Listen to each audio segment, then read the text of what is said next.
Hello everyone and welcome back to the Unexplained Diaries. Here on this channel I share real-life encounters with beings from beyond the skies to help you unwind and drift off to sleep. Before we dive in, I would love to hear from you. Leave a comment and let me know where you're tuning in from. Now, find a comfortable spot, relax, and let's begin. It was around 10:45 p.m. on a Tuesday night when I drove through that stretch of farmland just south of Loma, Colorado.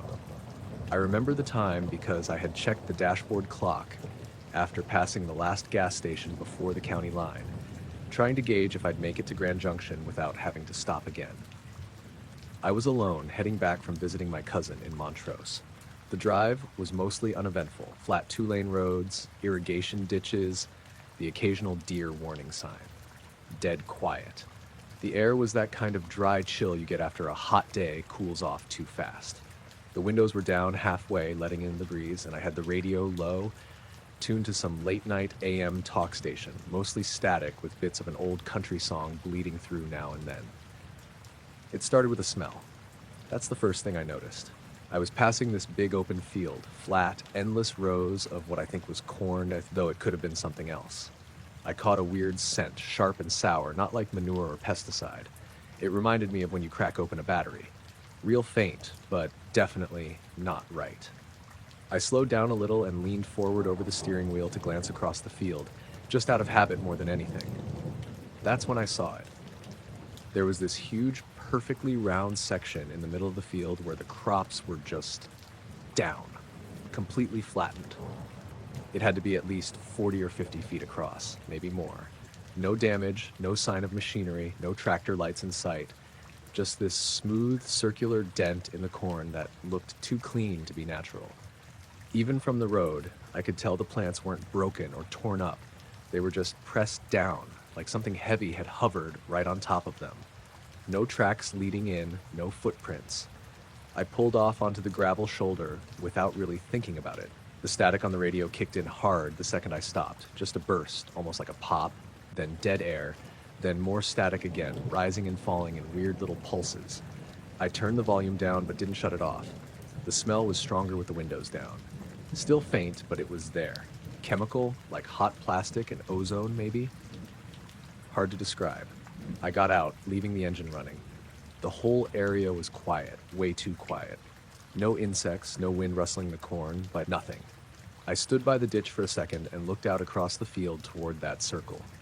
The moon was bright enough that I could see the edges clearly. It wasn't some random pattern. It was precise, like a compass had drawn it. I didn't go in. I don't know why. I'm not the nervous type usually, but something about the air made my skin itch. It felt like the air was heavier near that spot, like the pressure changed almost. I stood there maybe 2 minutes tops, just staring, breathing through my mouth to avoid the smell, and then I heard it. A hum, low, faint, almost more like a vibration than a sound. I thought it might be my engine at first, but I stepped back toward the car and realized it wasn't coming from that. It was coming from the field. Not above, not under, just around. It was steady, mechanical but soft, like a distant generator. And then it stopped, just blinked out mid-tone. I climbed back into the car and shut the door. The radio was still crackling, but now there were little patterns in it, like short blips. I could have convinced myself it was Morse code if I knew what that sounded like. I sat there for a few seconds, hand on the wheel, thinking about whether I should call someone. Sheriff's office, maybe. But what would I even say? Hey, there's a big flat circle in a field, and it smells weird? Right before I pulled back onto the road, I glanced in the rearview mirror. Just a habit. There was a figure standing out in the field. Not in the circle, off to the side of it, maybe 20 feet from the edge. Hard to tell how tall, but definitely human-shaped. Still, just standing there. I froze, looked again. Gone. Not walked away, not ducked or moved.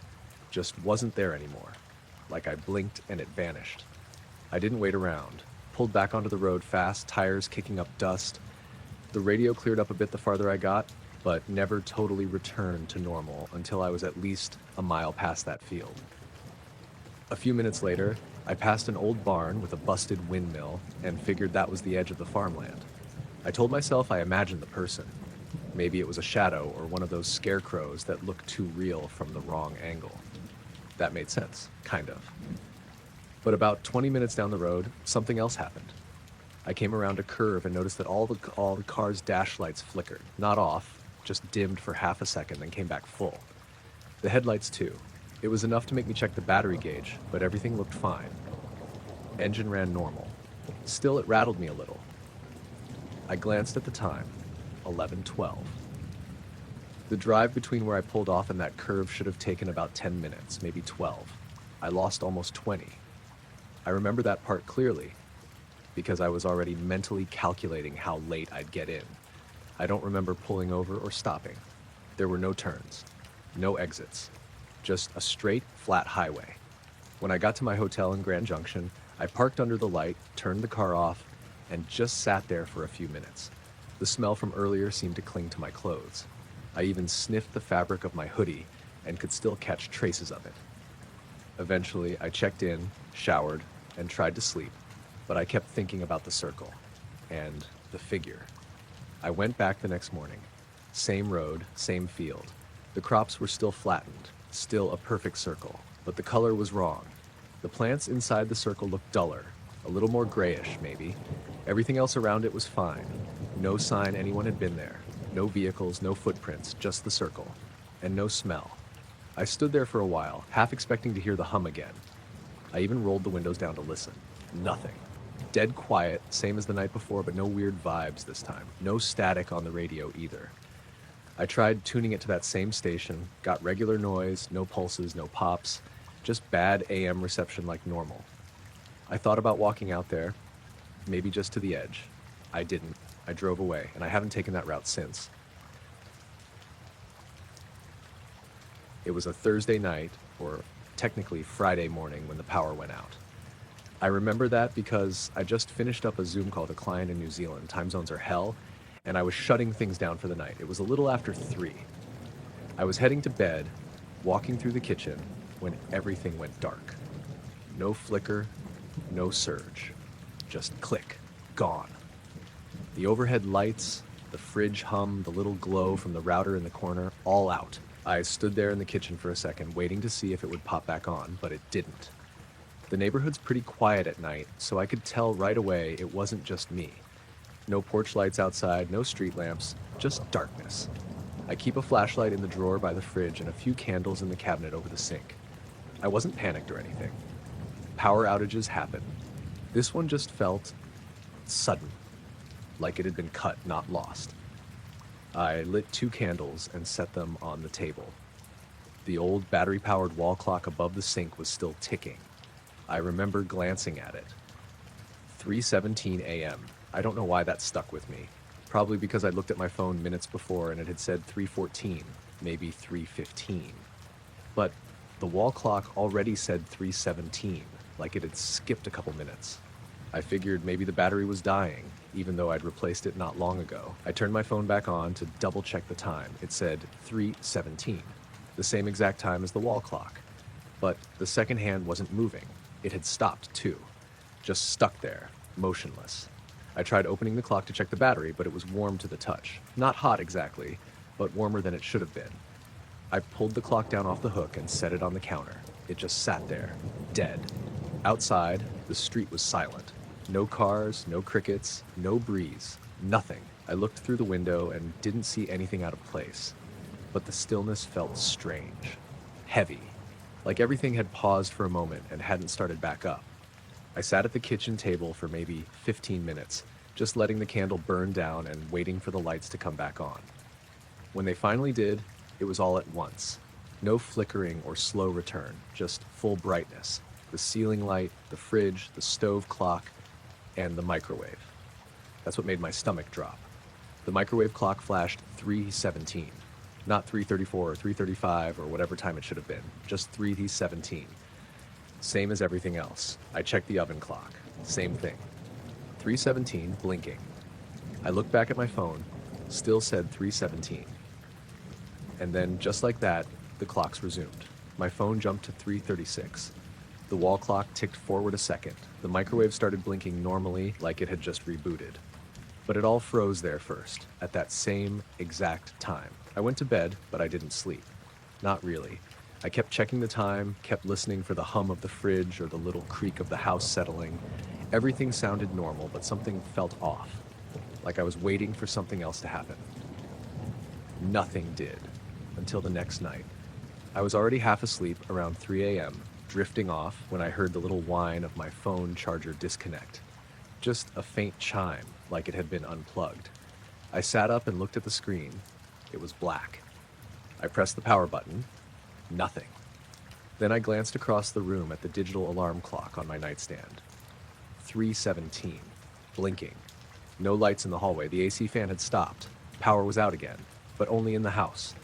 I checked the window and saw my neighbor's porch light still on. Street light across the road was glowing. The houses around me still had power. Just me. I got up and walked through the house. Kitchen, living room, everything was dead. My flashlight still worked, and I checked the circuit box just in case. No breakers flipped. Everything looked normal. But the microwave was dark. The stove clock, too. I lit a candle again and stood in the kitchen, not sure what to do. That's when the fridge kicked back on by itself. I looked at the microwave, its screen lit up. 3:17, same as the night before.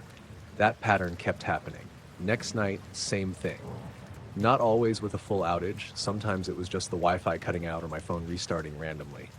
Always at 3:17 a.m. I even stayed up deliberately on the third night, just sitting in the living room with all the lights on, coffee in hand, waiting. At exactly 3:17, the table lamp dimmed for a split second. Not off, but like something sucked a little power out of it. My laptop made the USB disconnect sound, like something had been unplugged. The TV blinked and rebooted on its own. That time I stepped outside. The air was still. No cars. No sounds at all. But there was a hum, not loud. Almost inaudible, really. Like a vibration in the back of my teeth more than a sound I could hear. It came and went in waves like it was circling. No clear direction.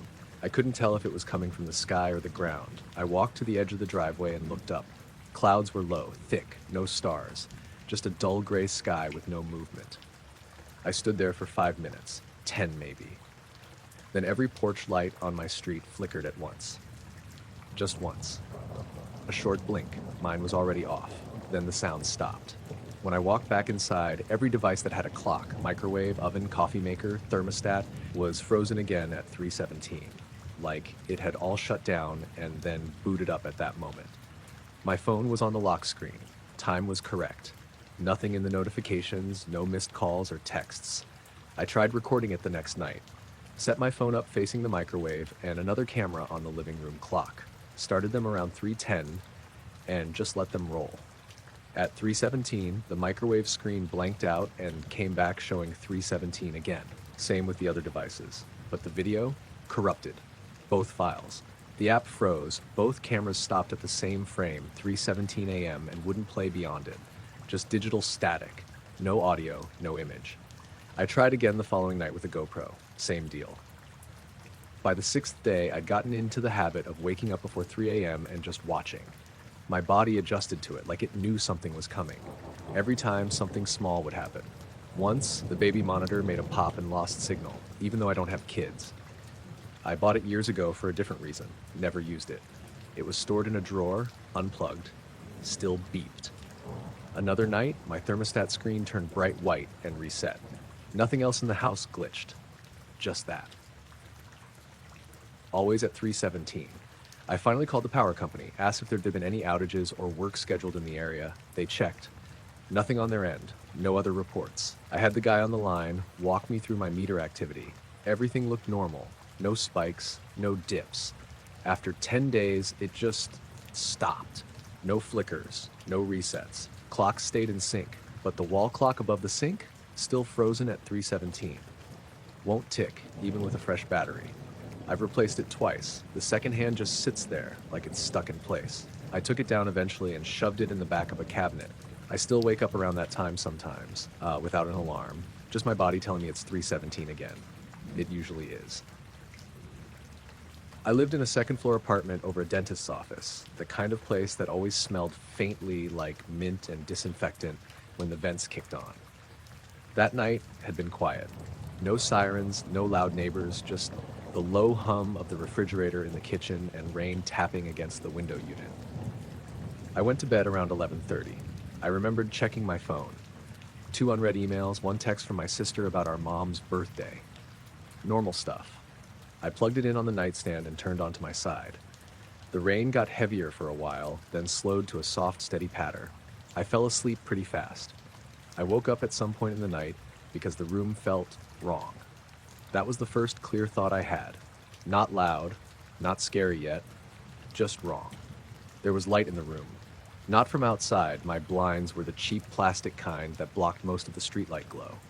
This was different. It was soft but filled the whole space, like someone had turned on a lamp with a thick white shade. I could see the outline of my dresser, the laundry chair in the corner, the door. Everything looked washed out, like the contrast had been turned down.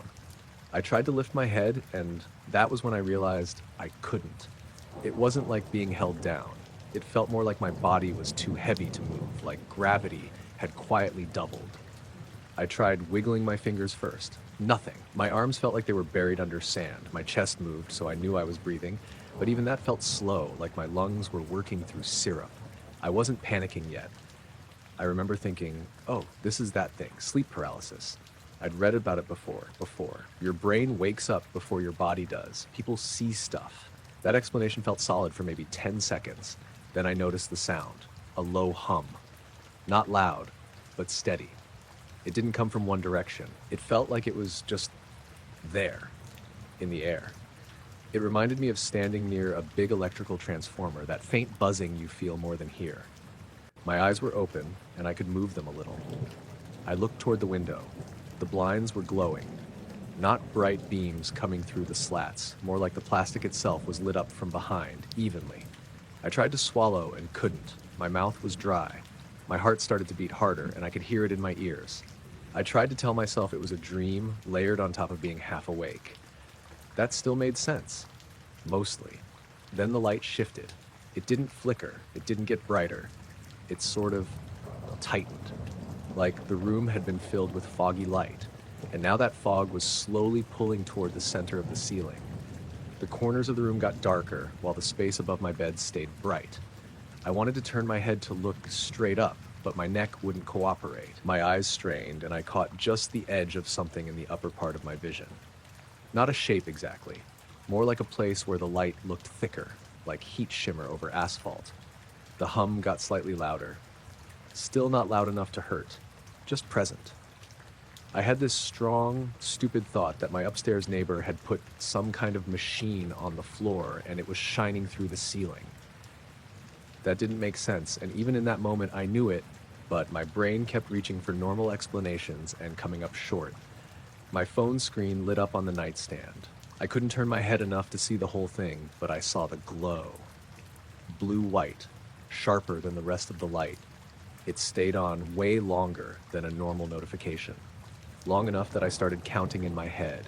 I got to 27 before it went dark again. The heavy feeling in my body got worse for a second, like I was sinking deeper into the mattress. My ears popped, like when you go up a hill too fast. The hum dipped lower, almost like it was winding down. And then everything just stopped. The light didn't snap off.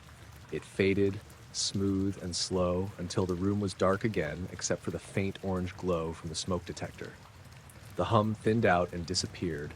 The weight on my body lifted in a rush, like someone had pulled a blanket off me.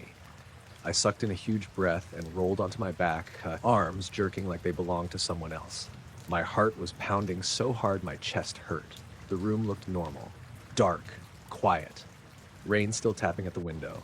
I grabbed my phone with shaky fingers. The screen said 2:43 a.m. There were no new notifications. I opened my messages, my email, everything. Nothing new since before I went to sleep. No missed calls, no weird alarms set. I even checked the flashlight app because I had this dumb idea maybe I'd turned it on somehow. It wasn't running. I got up and turned on the bedside lamp. Warm yellow light filled the room. Totally normal. I checked the window. The blinds were in place, no gaps. Outside was just the wet parking lot and the street light across the road. I went to the bathroom, splashed water on my face, and stood there staring at myself in the mirror. I looked pale, eyes wide, hair smashed on one side. I kept expecting to see something off, marks, redness, anything. There was nothing. Back in bed, I left the lamp on. I didn't care about sleep anymore, but I must have drifted off anyway. My alarm went off at 7. For a second, I thought the whole thing had been a dream. Morning light came through the edges of the blinds, gray and rainy. My room looked small and ordinary again. The lamp was still on. Then I noticed my phone battery. It was at 12%. I always charged it overnight, and I hadn't touched it after plugging it in. The charging cable was still connected, but it was loose at the wall. Not unplugged, just not fully pushed in. Enough that it hadn't been charging. I didn't remember touching it. I checked my screen time out of habit.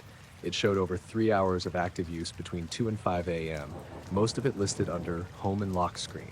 No apps open, just the screen on. I stood there in my pajamas, phone in hand, trying to replay the night. I remembered waking up with the light. I remembered grabbing my phone at 2:43. After that, nothing until the alarm. I told myself I must have been half asleep, messing with it without remembering. That made more sense than anything else.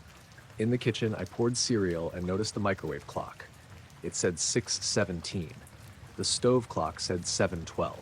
I knew there had been a power flicker earlier in the week, but I'd reset both. I was sure of it. Now they were both wrong, and wrong in different ways. I reset them again, hands moving automatically. My apartment felt slightly off, like after you move furniture and can't remember how it looked before. When I left for work, my downstairs neighbor, Mrs. Alvarez, was out front under the awning, smoking. She squinted at me and said, "Power went out last night for a bit. You lose anything?" I paused halfway down the steps. "I don't think so." "What time?" "Little after 2, maybe?" My TV shut off, came back on by itself. I nodded like that was useful information, like it explained anything. At my car, I unlocked it and stopped. The passenger seat was reclined all the way back. I never touched that seat. No one rode with me. I stood there in the drizzle, keys in my hand, trying to remember the last time I even opened that door. I couldn't.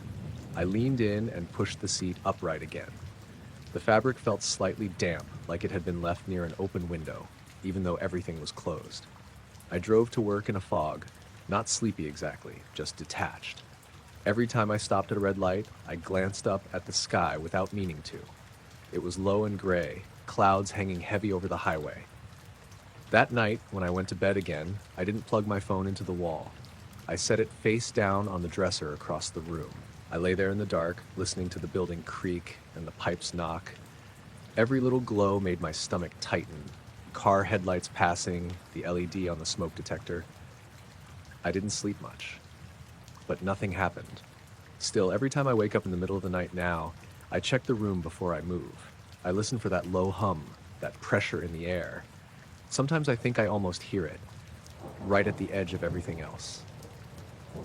I was working closing shifts at the Shell station off Route 9, just outside a small town called Freeland, Pennsylvania. Nothing special about it. The store closed at midnight, and by 12:30 I'd usually locked up, counted the till, and swept out the front. The walk home took about 15 minutes if I cut through a couple residential blocks. It was a Tuesday night, maybe a little after 12:45. Early March, still cold, but not freezing. You could smell wet asphalt and leftover salt on the curbs. I had my hoodie up, hands in my jacket pockets, earbuds in, not really thinking about anything, just moving. The neighborhood was quiet, like it always is after midnight. A couple porch lights still on, no cars. I remember checking a side window at the old Garibaldi house and seeing their big TV glowing blue, same as always. I just crossed Pine Street when it happened. The streetlights in front of me, like 5 or 6 of them in a row, flickered once, then cut out all at the same time. Just blinked off. Not slowly, like a power sag. Not a pop or flash, like a transformer blew. Just a clean, synchronized off. That stopped me. Not completely, but enough to slow down. I pulled one earbud out and looked around. The lights behind me were still on. The ones ahead were dark. Side houses still had power. Porch lights were fine. It was just the street lights. I stood there in the middle of the sidewalk for a few seconds, just staring down the block.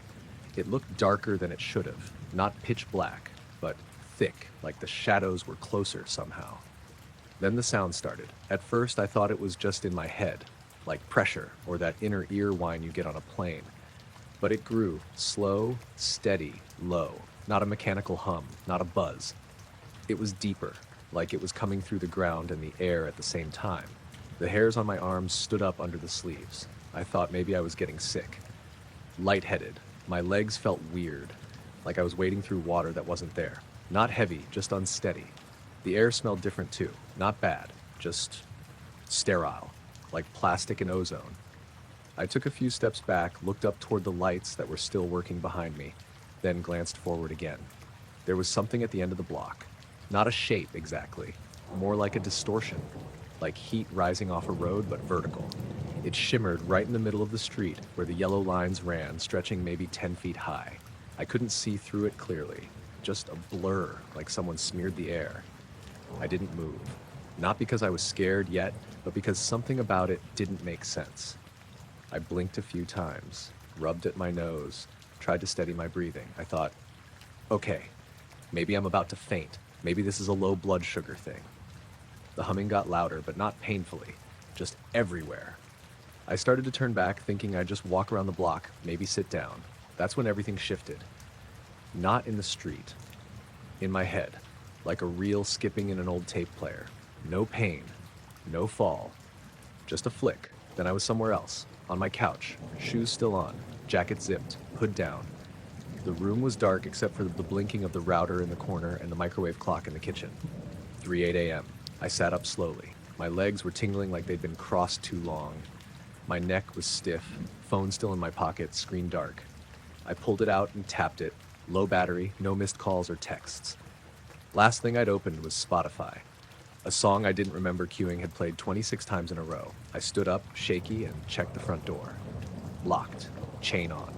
The rug by the door was undisturbed. No sign I'd taken off my shoes or dropped my keys, but the keys were on the table like I'd set them there. I walked the apartment in circles, trying to figure out if I'd imagined the whole thing. Everything looked fine. Lights off, dishes still in the sink. Bathroom mirror fogged a little, like someone had taken a hot shower recently, even though I hadn't. I went back to the couch and sat down. My heart wasn't racing, but it felt wrong. Like I'd missed something important. Not like I'd blacked out, just like I'd skipped ahead in my own life without meaning to. I opened my phone again and looked at the map app. My location was still pinged about 4 blocks from the gas station, exactly where I'd been when the lights went out. No movement logged, just that one pin. I don't remember walking home. I don't remember anything after the shimmer in the road. The next morning, I checked the local outages page for the utility company. Nothing reported overnight in my area. I walked that same block again on my way to work. Nothing weird. All the lights were working. No cameras on the poles.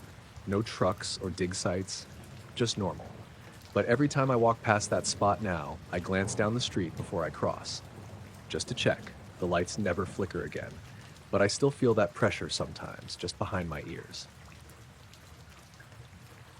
I was on my way from Boise to Reno, taking the long route because I'd been trying to avoid the interstate. Don't ask me why. I think I just needed a break from the usual pace. I'd stopped in a small town somewhere near the Oregon-Nevada border, a place called Fields, or maybe Denio. Can't remember exactly now, but it was one of those towns that doesn't really feel like a town.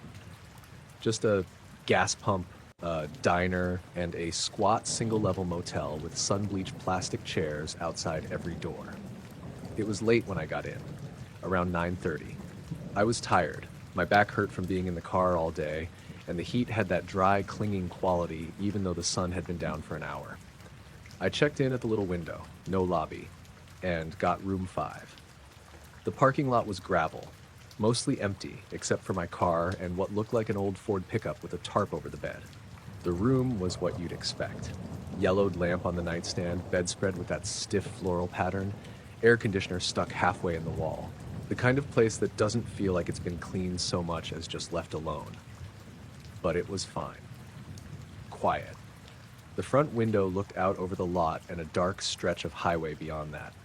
I remember laying on the bed with the TV on mute, just scrolling through my phone, letting my eyes rest. I set my watch on the nightstand, plugged my phone in, then turned everything off around 11:15. Curtains drawn, door locked, bathroom fan humming. Nothing weird. Then I woke up. I don't know what time it was. No alarms, no dreams waking me up. I just opened my eyes and realized the room wasn't dark anymore. There was light coming through the curtains, soft, white, almost bluish.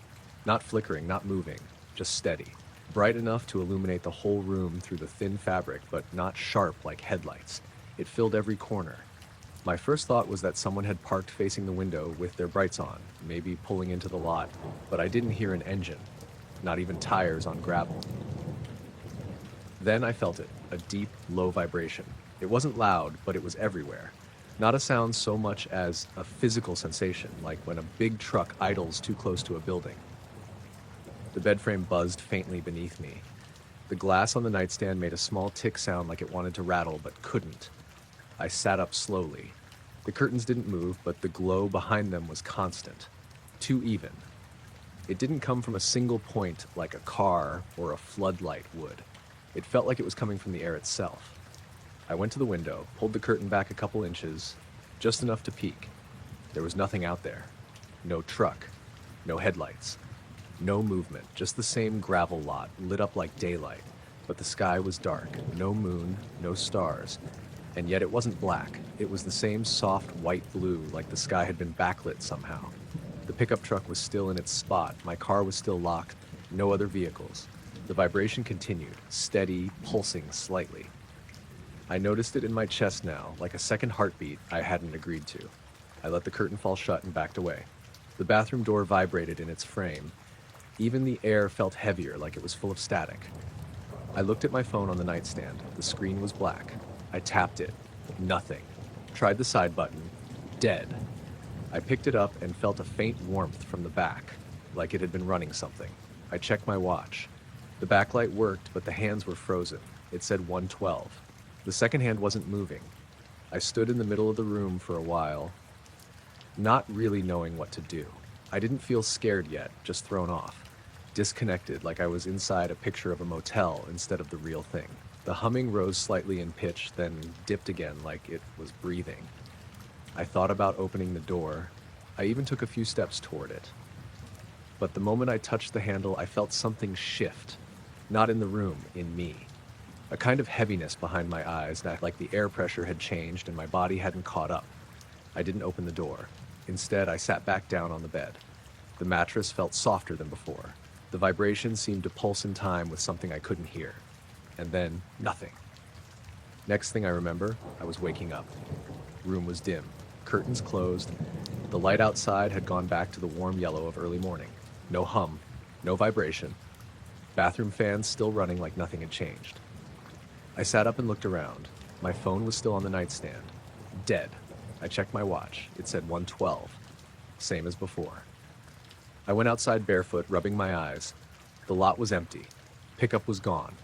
Air was still. Gravel crunched normally under my feet. The sky was cloudy but bright, like the sun was trying to push through.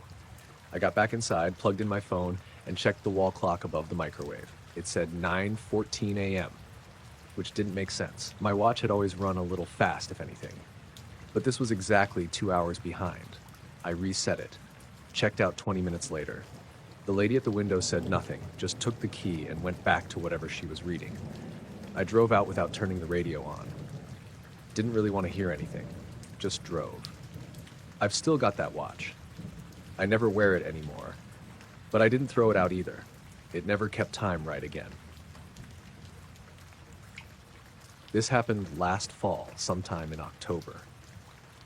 I was at a bonfire out in Colton, small town just west of where I live in Oregon. My friend Jody throws one every year on her uncle's land. It's just a cleared out field surrounded by forest.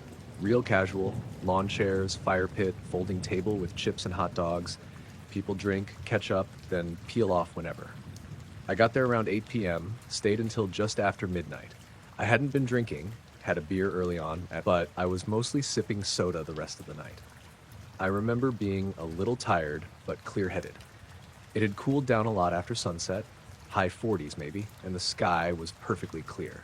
I remember thinking it was one of the better nights we'd had for stars in a while. The drive home should have taken just under 30 minutes. I took my usual route, down Dovetail Road until it hits the 211, then east to town. Hardly any traffic at that hour, just a few houses set back from the road and long stretches of forest. I was about 10 minutes into the drive when I noticed the light. It was up ahead and off to the left, maybe a couple 100 feet above the tree line. Not blinking, not moving, just bright with maybe a slight blue tint, hard to describe. At first I thought it was a helicopter, maybe state police doing a sweep or something, but there was no sound, and it wasn't moving at all, just hovering. I slowed down and eventually pulled off into the gravel shoulder. Left the engine running, headlights still on. It wasn't like I felt scared right away, I was just curious. The light didn't seem threatening, but it was strange enough that I wanted to get a better look. I turned down the radio and rolled down my window. Still no sound. The forest was quiet. No crickets, no wind, nothing. I leaned forward in my seat, looking up through the windshield. That's when I felt the buzzing. It started in my forearms, just a light vibration at first, like the tingle you get when your foot's asleep but not painful. Then it spread up into my shoulders. I thought maybe the car was vibrating, but the steering wheel wasn't shaking and the engine sounded normal. I put my hands on the wheel and realized I couldn't quite feel the leather, like the nerves in my fingers had gone dull. It wasn't numbness exactly, more like interference, like I was wearing gloves made of static. The light hadn't moved. It stayed right above the trees, too low and too still for anything normal. The edges weren't sharp and I couldn't see a shape around it, just this constant glow that felt like it was looking back at me. Then everything kind of bent. That's the only way I can describe it. The air seemed to warp a little. The buzzing in my arms pulsed once, sharper this time, and I blinked. Next thing I knew, I was pulling into my driveway. No memory of driving the rest of the way. No towns, no turns, just headlights on my garage door. I put the car in park and sat there for a second, trying to remember the last few minutes. My phone was in the cup holder. I picked it up and checked the time. 2:18 a.m. It should have been 12:45, maybe 12:50 at the latest. There was no traffic, and I hadn't stopped for gas or anything. I checked the trip meter. It showed 24.1 miles since I left the bonfire, which was exactly right for the route I take. I hadn't driven in circles or taken the long way. Everything lined up, except the time. I got out of the car and stood in the driveway. It was dead quiet. My arms still felt a little buzzy, not as strong as before, but like the tail end of holding on to something vibrating for too long. I went inside, set my keys down, and walked straight to the bathroom mirror. My face looked normal, maybe a little flushed. Eyes weren't bloodshot. Nothing visibly wrong. I sat on the edge of the tub and rubbed my forearms, half expecting to see marks. There was nothing. When I finally made it to bed, I kept waking up every hour or so. No dreams. Just this sense like I'd forgotten something really important. The kind of feeling you get when you walk into a room and can't remember why, but sharper. Like it mattered. The next morning, I checked my phone's location history. It showed me leaving the bonfire around 12:10, taking the right turns, and then nothing.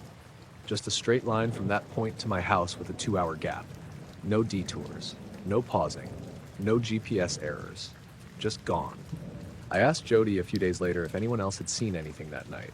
She said no, but someone did mention their car's radio cutting out for a few seconds on the way home. That was it. No one else saw the light. I haven't taken that route since. I still go to Jody's bonfires, but I stick to the main roads now, even if it adds time. And every so often I'll get that buzzing again. Just for a second. In my arms. Like something checking back in. I lived on the 6th floor of a brick apartment building in downtown Spokane, right across from another identical complex. My unit faced west, and the balcony overlooked a narrow alley between the two buildings, maybe 20 feet across, with dumpsters and those old, rusted fire escapes zigzagging down the opposite wall. It was a Tuesday night. I remember because I had work in the morning and I was trying to wind down early, but I couldn't sleep. It was one of those hot nights in late August where everything feels sticky and the box fan in the window just moves warm air around. I'd taken a shower and was standing barefoot on the balcony in gym shorts and a t-shirt, sipping on one of those canned cocktails. The sky was clear and the street below was mostly quiet, just the occasional car or someone yelling a block away. I don't smoke, but I do this thing where I stand outside just to reset my head a little. No headphones, no phone, just leaning on the rail, watching the windows across from me or staring up at the dark. A lot of people in the opposite building keep their blinds open, which is weird considering how close we all are. You can see way too much if you're the type to look. That night, I noticed something off around 10:40. I remember that because I had just checked the time before deciding to go out and finish my drink on the balcony. There was a light floating in the alley, not on the ground, not high in the sky, just sort of suspended in the air, maybe 3 or 4 stories up, around my eye level, slightly off to the right. At first I thought it was maybe a drone, somebody screwing around on their roof, but it wasn't moving. It was just there. It looked about the size of a basketball, white, but not harsh. The kind of white you see in fog lights, soft edges, slightly blue, no blinking, no sound, just steady, quiet light. I stared at it for a while, trying to make sense of it. My brain went straight to the usual stuff, reflection from a car below, or maybe a weird projection, or one of those utility lights on a building I'd never noticed. But the angle was wrong. It was hovering a few feet out from the opposite building in midair. I leaned over the rail a little to get a better look, and that's when I felt it. My ears popped, both of them, like I was changing elevation fast. Not painful, but sudden, like when you drive into the mountains and your head doesn't catch up. The pressure hit all at once, and then just stayed. Not heavy, but uncomfortable. The kind of thing you want to yawn through, but yawning didn't help. I stepped back from the railing instinctively. My heart wasn't racing yet, but something in my chest felt wrong, like my body knew before my brain did. The light hadn't moved, still perfectly still, right between the buildings. Then the sound dropped out. I don't know how else to describe it. It wasn't that things got quiet, it was like everything got turned off. The fan behind me in the apartment was still spinning. I could see it through the sliding glass door, but I couldn't hear it anymore. No car sounds, no fridge hum, nothing. I looked around. My head felt fuzzy, like I'd stood up too fast. There was a strange pressure behind my eyes, and a ringing started. Faint at first, then constant. Not high-pitched, but low and steady, like standing too close to an engine room. That's when I started to feel scared. Not because anything had happened yet, just because it didn't feel like anything I'd experienced before, and not in a cool or interesting way, in a wrong way. I backed toward the sliding door, still facing the alley. The light was maybe 15 feet from the railing, close enough to hit with a rock if I threw hard. But I didn't move fast, and I didn't look away. When I stepped inside and closed the door behind me, the pressure in my ears got worse. My balance felt off, like the floor was tilting slightly to the left. The ring in my ears stayed. I turned on all the lights in the living room and kitchen. It was a reflex. I don't know why I did it. I stood there for a minute, hands on the counter, waiting for the pressure to ease. I thought maybe I was having a vertigo episode or some kind of panic attack. I splashed water on my face. Sat down on the couch, didn't turn on the TV, didn't touch my phone, I just waited. Eventually, the feeling faded, the ringing dimmed. I yawned and my ears popped again, and it felt like the pressure finally let go. I looked back toward the balcony. The light was gone. I walked over and slid the door open again, just a crack. Leaned out. The alley was dark. A single porch light was on 3 floors below across the way. No movement. Just silence and a warm breeze coming up from the street. I closed the door again, drank some water, sat down, then I checked the time. It was 12:28. That stopped me. I double-checked, pulled down the phone screen. The time didn't change. I checked the microwave clock. Same thing. I'd gone out onto the balcony just after 10:40. I was sure of it. The drink wasn't even halfway done. I hadn't sat down or fallen asleep or watched anything. There was no gap. I remembered everything. The light, the pressure, going inside. But somehow almost 2 hours had passed. I stood there in the kitchen holding my phone, just trying to think of what could explain it. I checked my call history, my browser, the camera. Nothing. No texts, no apps open, no background music or timers running. I walked the apartment like I was going to find something out of place. Nothing was. Everything looked exactly how I'd left it. My keys were on the counter. The front door was still locked. The drink was still sitting on the balcony railing where I'd left it. Condensation gone. The can warm to the touch. I didn't sleep that night. I laid on the couch with all the lights on and the fan turned to its highest setting, just listening, waiting for the pressure to come back, watching the clock move normally, minute by minute. Nothing else happened. The next morning, I looked outside again. The alley looked the same. Dirty pavement. Dumpsters, a few old leaves caught in the corners, no marks, no burn spots, no scorch on the railing, no sign, anything had been there. I didn't tell anyone. What would I even say? Now, sometimes when I'm out on the balcony and it's late and quiet, I catch myself staring at the space between the buildings again, right where that light had been, waiting, listening. So far, it hasn't come back, but I still don't stand too close to the railing. It was just after 11:30. I remember because the news had ended and the credits were rolling on some late-night infomercial when I muted the TV. My dog, Cody, a shepherd mix with more anxiety than sense, had been pacing near the back door for a few minutes. That usually meant he needed to go out. I grabbed the flashlight, even though I rarely needed it. Our backyard backs up to a thin patch of trees, and beyond that, open pasture. No streetlights, no fences, just grass and dark. I opened the sliding door and Cody trotted out like usual, nose low to the ground, tail wagging a little. It was cold, but not bitter. Late March kind of cold. Damp. Still air. Everything felt quiet in that way it only gets when it's really late and you're far from traffic. The kind of quiet where you can hear your own breathing. I stood there watching him sniff around the edge of the lawn, near where the grass fades into brush. I didn't step out right away, just leaned against the door frame and let the cool air come in. Then I noticed something strange. There was a shadow across the lawn. That wouldn't be weird, except there wasn't anything to make it. It stretched long, from somewhere behind Cody toward the deck. Narrow, like a person's shape, but thinner. Almost like someone stretched vertically and erased most of the features. It didn't match anything I could see. Not the dog, not the few bare trees near the edge of the yard, and definitely not me. I stepped out onto the deck and clicked on the flashlight.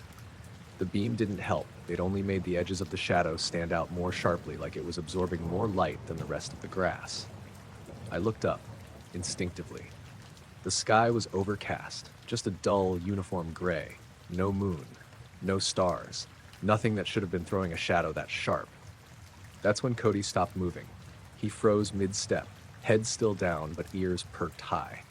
Then he let out this soft whine, the kind he does when he's unsure about something. I called his name, but he didn't budge. I stepped down onto the grass. The air felt different all of a sudden, heavier. Still cold, but not in a normal way, more like a pressure in my ears, like right before a storm. And then I heard it, a hum. Low and steady, not mechanical exactly, but not natural either. Like the sound a big power line gives off if you stand too close, except deeper, almost out of reach, like you're feeling it more than hearing it. Cody let out another whine and took a step backward. His hackles were up now, tail low. I scanned the yard again. Still nothing visible where the shadow should have been coming from. It just sat there, unmoving, stretched all the way across the grass like it had always been there. I turned off the flashlight, just to see. The shadow didn't go away. It looked more real than the rest of the yard. That's the only way I can explain it. The lawn, the trees, the brush, all kind of hazy in the low light. But the shadow was sharp, like someone had cut it into the scene with a razor. I took a few slow steps toward Cody. The hum got slightly louder the closer I got to the far side of the yard. Still not loud, but enough to feel it behind my eyes. Cody growled, quiet, unsure, and backed up toward the deck. I crouched, called him again, more firmly this time. He didn't come until the hum started to fade. It didn't cut out all at once. It tapered, like a speaker being turned down slowly. As it faded, the pressure in the air eased too. My ears popped. I didn't realize they'd been blocked until that moment. Then the shadow started to move. Not away. Not toward me. It just shifted, stretched a little farther along the yard, then slowly thinned out until it wasn't there anymore. No sound. No flash. Nothing left behind.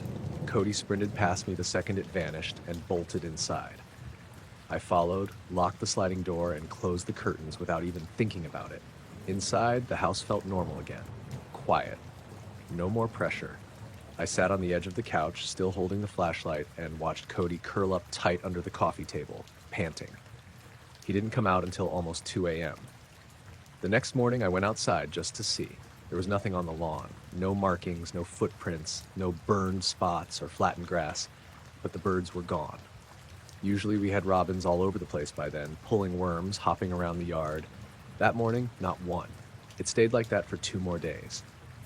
No birds. Cody refused to go near the back door at night. I had to walk him out front, which he hated. On the 3rd night, I tried again. Slid the door open just a crack. The air felt normal. Cody stepped out cautiously and did his thing near the porch, eyes on the tree line the whole time. Still no birds. I never saw that shadow again. But sometimes late at night when I'm letting Cody out, I turn off the porch light and just watch the yard, just in case. I live in a small house on the edge of town, a few blocks past the last gas station, near where the road turns into gravel. It's quiet, which I like. I've got a decent-sized yard that backs into some brush, and beyond that, it's just open field until the train tracks. Nothing fancy, just a place to be left alone. This happened in January. I think it was a Monday night into Tuesday, right after the first real snow of the season. Not a blizzard, but a solid 5 inches. Enough to cover everything and smooth out the yard so it looked untouched. The air had that cold hush to it, where even the birds seemed to shut up. I went to bed early that night, around 10, I think. I'd been dragging all day for no real reason, like I hadn't slept the night before, even though I had. I remember locking up, brushing my teeth, and crawling under the covers with a hot water bottle because it was just cold enough to bite through the blankets. I didn't hear anything in the night. No weird dreams, no power outages, nothing. When I woke up the next morning, my body felt like it had been through something. My legs were sore, especially my calves. I'd gone on a long hike the day before, which I hadn't. My lower back ached. Even my shoulders felt worked. I figured maybe I just slept weird or pulled something shoveling the driveway, but the driveway hadn't been touched yet. I shuffled into the kitchen, turned on the kettle, and looked out the back window. There were no tracks in the yard, no deer prints, no rabbit hops, just clean snow and one melted circle. It was maybe 10 feet wide, dead center in the backyard, not slushy or disturbed, just gone. A near-perfect circle of exposed grass surrounded by untouched snow.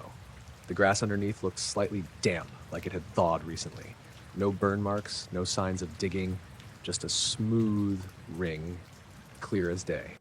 I stood there holding my mug with the kettle whistling behind me, just staring. I hadn't gone out there, I was sure of it. Then I turned around and saw my coat and boots. They were by the door, same as always, but the boots were wet, and not just from a puddle melting into them, soaked through like they'd been in deep snow. My coat was hanging on the hook, but the cuffs were damp, and there were little flecks of mud on the hem. The scarf I hadn't worn in over a week was draped over the back of a chair, damp too. I touched the boots, then checked the inside. The lining was cold and a little damp, like someone had worn them with wet socks. My socks were on the bedroom floor, dry. That was the first moment I felt really off, like I was catching up to something my brain didn't want to think about. I opened the back door and stepped out barefoot onto the porch. The air was sharp, that dry kind of winter cold that makes your skin feel like paper. I didn't step off the porch, I just looked. There were no prints leading to the circle, nothing around it. The snow wasn't crusted or stepped on anywhere near it. Just that one perfect melted patch, like someone had laid a giant hot plate on the ground and lifted it straight back up. I went back inside, locked the door, and stood there holding it for a few seconds. I kept thinking about the soreness in my legs, like I'd walked in my sleep or been somewhere I wasn't supposed to be. I don't sleepwalk. Never have. I don't drink much. I don't take anything stronger than ibuprofen. I checked my phone to see if I'd texted or called anyone overnight. Nothing. Battery was at 82%, same as it had been when I plugged it in. I turned off the kettle, didn't even pour the water. The rest of the day, I felt off balance. Not dizzy exactly, but like I wasn't fully in my body. Little things bugged me more than usual. Light switches that didn't click right. Sounds coming from across the field I couldn't place. A train passed around 3 that afternoon, and the whistle felt too close, even though the tracks are half a mile away. That night, I set up my phone by the window, just recording a time lapse out of habit. I didn't expect anything, but I figured if something showed up, I'd rather see it on a screen than experience it again. Nothing happened. At least, not that I saw. The next morning, there were no new circles, no prints, no changes. The boots and coat were dry. My legs didn't ache anymore. I checked the time lapse. It ran fine. No glitches, no gaps, just clouds drifting across the moon and the occasional tree branch moving. But I still think something happened that night. I just don't know what. Every few mornings since then, I've woken up with that same soreness in my calves. Not every day, not even every week, but enough that I notice, enough that I look out the window before I do anything else. And sometimes, when the yard's covered in fresh snow, I see little indentations. Not footprints, just spots where the snow is packed tighter, like something stood there without walking in. I haven't touched the melted circle. Grass grew back normal in the spring. You wouldn't know it was ever there, unless you knew where to look. This happened last September, just outside of White Salmon, Washington. I was visiting my cousin for a long weekend and had taken a solo hike on one of the utility access roads that cut through the hills east of town. Nothing fancy, just gravel paths that weave beneath the high voltage lines. Not an official trail, but locals use them for jogging or walking their dogs. It was around 6:45 p.m., warm and dry, that kind of late summer dusk where the light hangs in the trees longer than it should. I'd been walking maybe half an hour, had my headphones in, just one earbud with some podcast playing I wasn't really listening to. I wasn't in a rush, just wanted to stretch my legs before it got dark. The sun was behind the ridge to the west, so the sky still had light, but the trees cast long shadows. I was about to turn around when I noticed something odd with the air ahead of me. About 20 or 30 feet further up the path, directly under the power lines, the air looked wrong. Not foggy, not dusty, just distorted, like the shimmer you get off asphalt on a hot day, except it wasn't hot. And the distortion wasn't coming off the ground. It was in the air above the path, maybe 20 feet up, just below the lines. It hung there like a patch of warped glass. I slowed down and took my earbuds out, no noise. The usual hum from the lines wasn't there, which is what really stuck out. Normally you can hear that faint buzz when you walk under them, but this was dead quiet. I thought maybe it was smoke, like someone had a campfire nearby, but it didn't move like smoke. No drifting, no scent. It was too still. And then this is the part that I've replayed in my head a dozen times. Something passed through it. Not a bird, not a plane. A shadow. Circular. Almost perfectly so, maybe the size of a small car. It glided across the distortion from left to right. Smooth, silent, and quick. But there was nothing visible in the sky. Just the shadow. No object, no noise, no breeze. Just this round absence, like something invisible had moved through the shimmering air.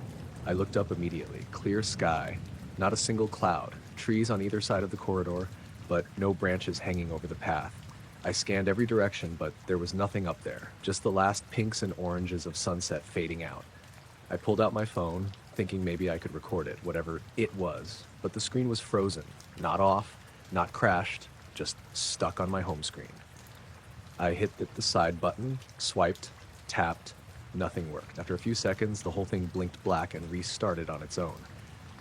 While that was happening, I glanced at my wrist. I wear a Garmin smartwatch, mostly for running, but I keep the heart rate monitor going most of the time. It was showing a dash where the heart rate number should be, just JAS, BPM.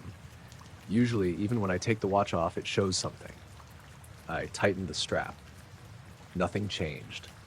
I toggled through a couple screens, no data. It was like it had lost contact with me, even though it was still snug on my wrist. I stood there another minute or so, staring up at the wires. The shimmer was still there, but fading. It didn't dissipate like fog, it just sort of tightened, like it was being pulled upward and away. Within a few seconds, the air was normal again. The buzz from the lines returned, faint but definitely there. I looked down at my watch again. It beeped once, I didn't press anything, and then the heart rate popped back in. 86 BPM, normal for walking. My phone finished rebooting. No errors, no warnings, just back to the lock screen like nothing had happened. I stood there for maybe 5 more minutes just trying to decide whether I'd actually seen what I thought I did. Then I walked back the way I came. Didn't run, didn't freak out, but I kept looking over my shoulder the whole time. Back at the house, I checked the activity data on the watch. Everything was normal until about 6:48 p.m. Then there was a 5-minute gap. Just a blank spot where it should have logged rate, movement, and steps.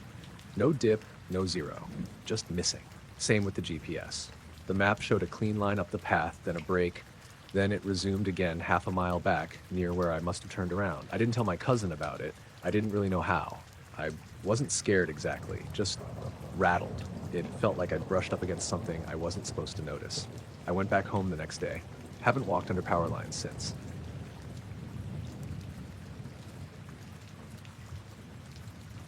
It was a Saturday night in early May.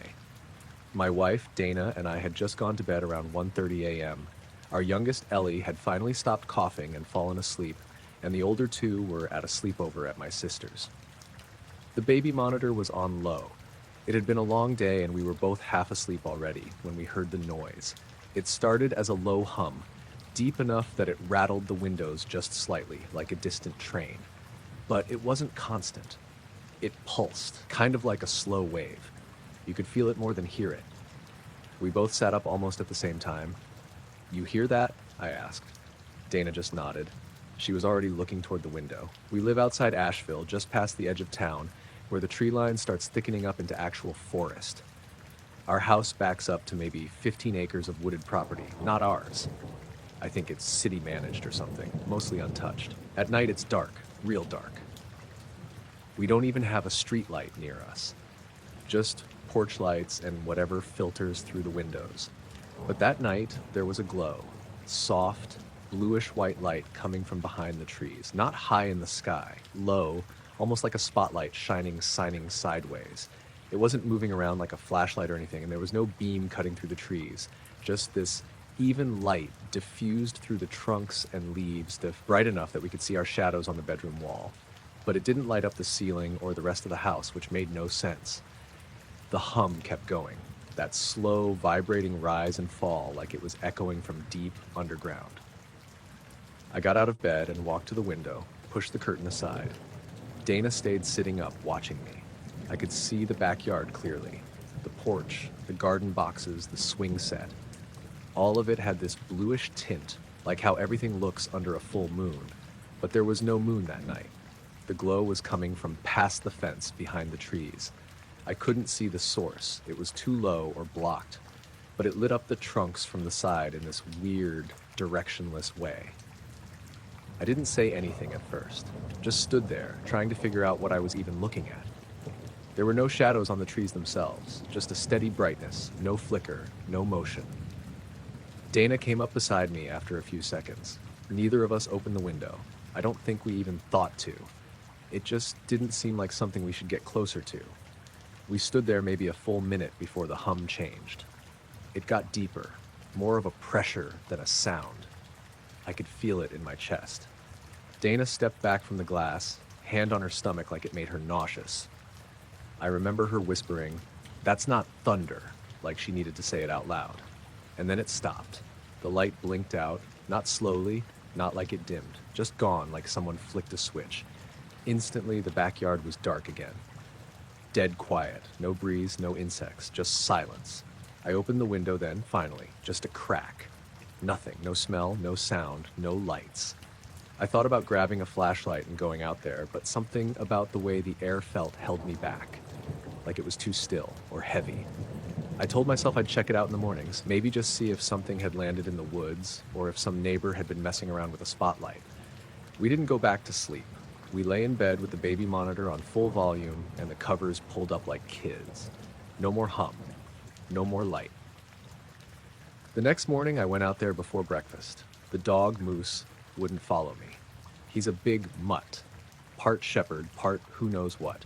Usually bolts out the door first thing every day. But he stopped dead at the edge of the porch, hackles up, tail low.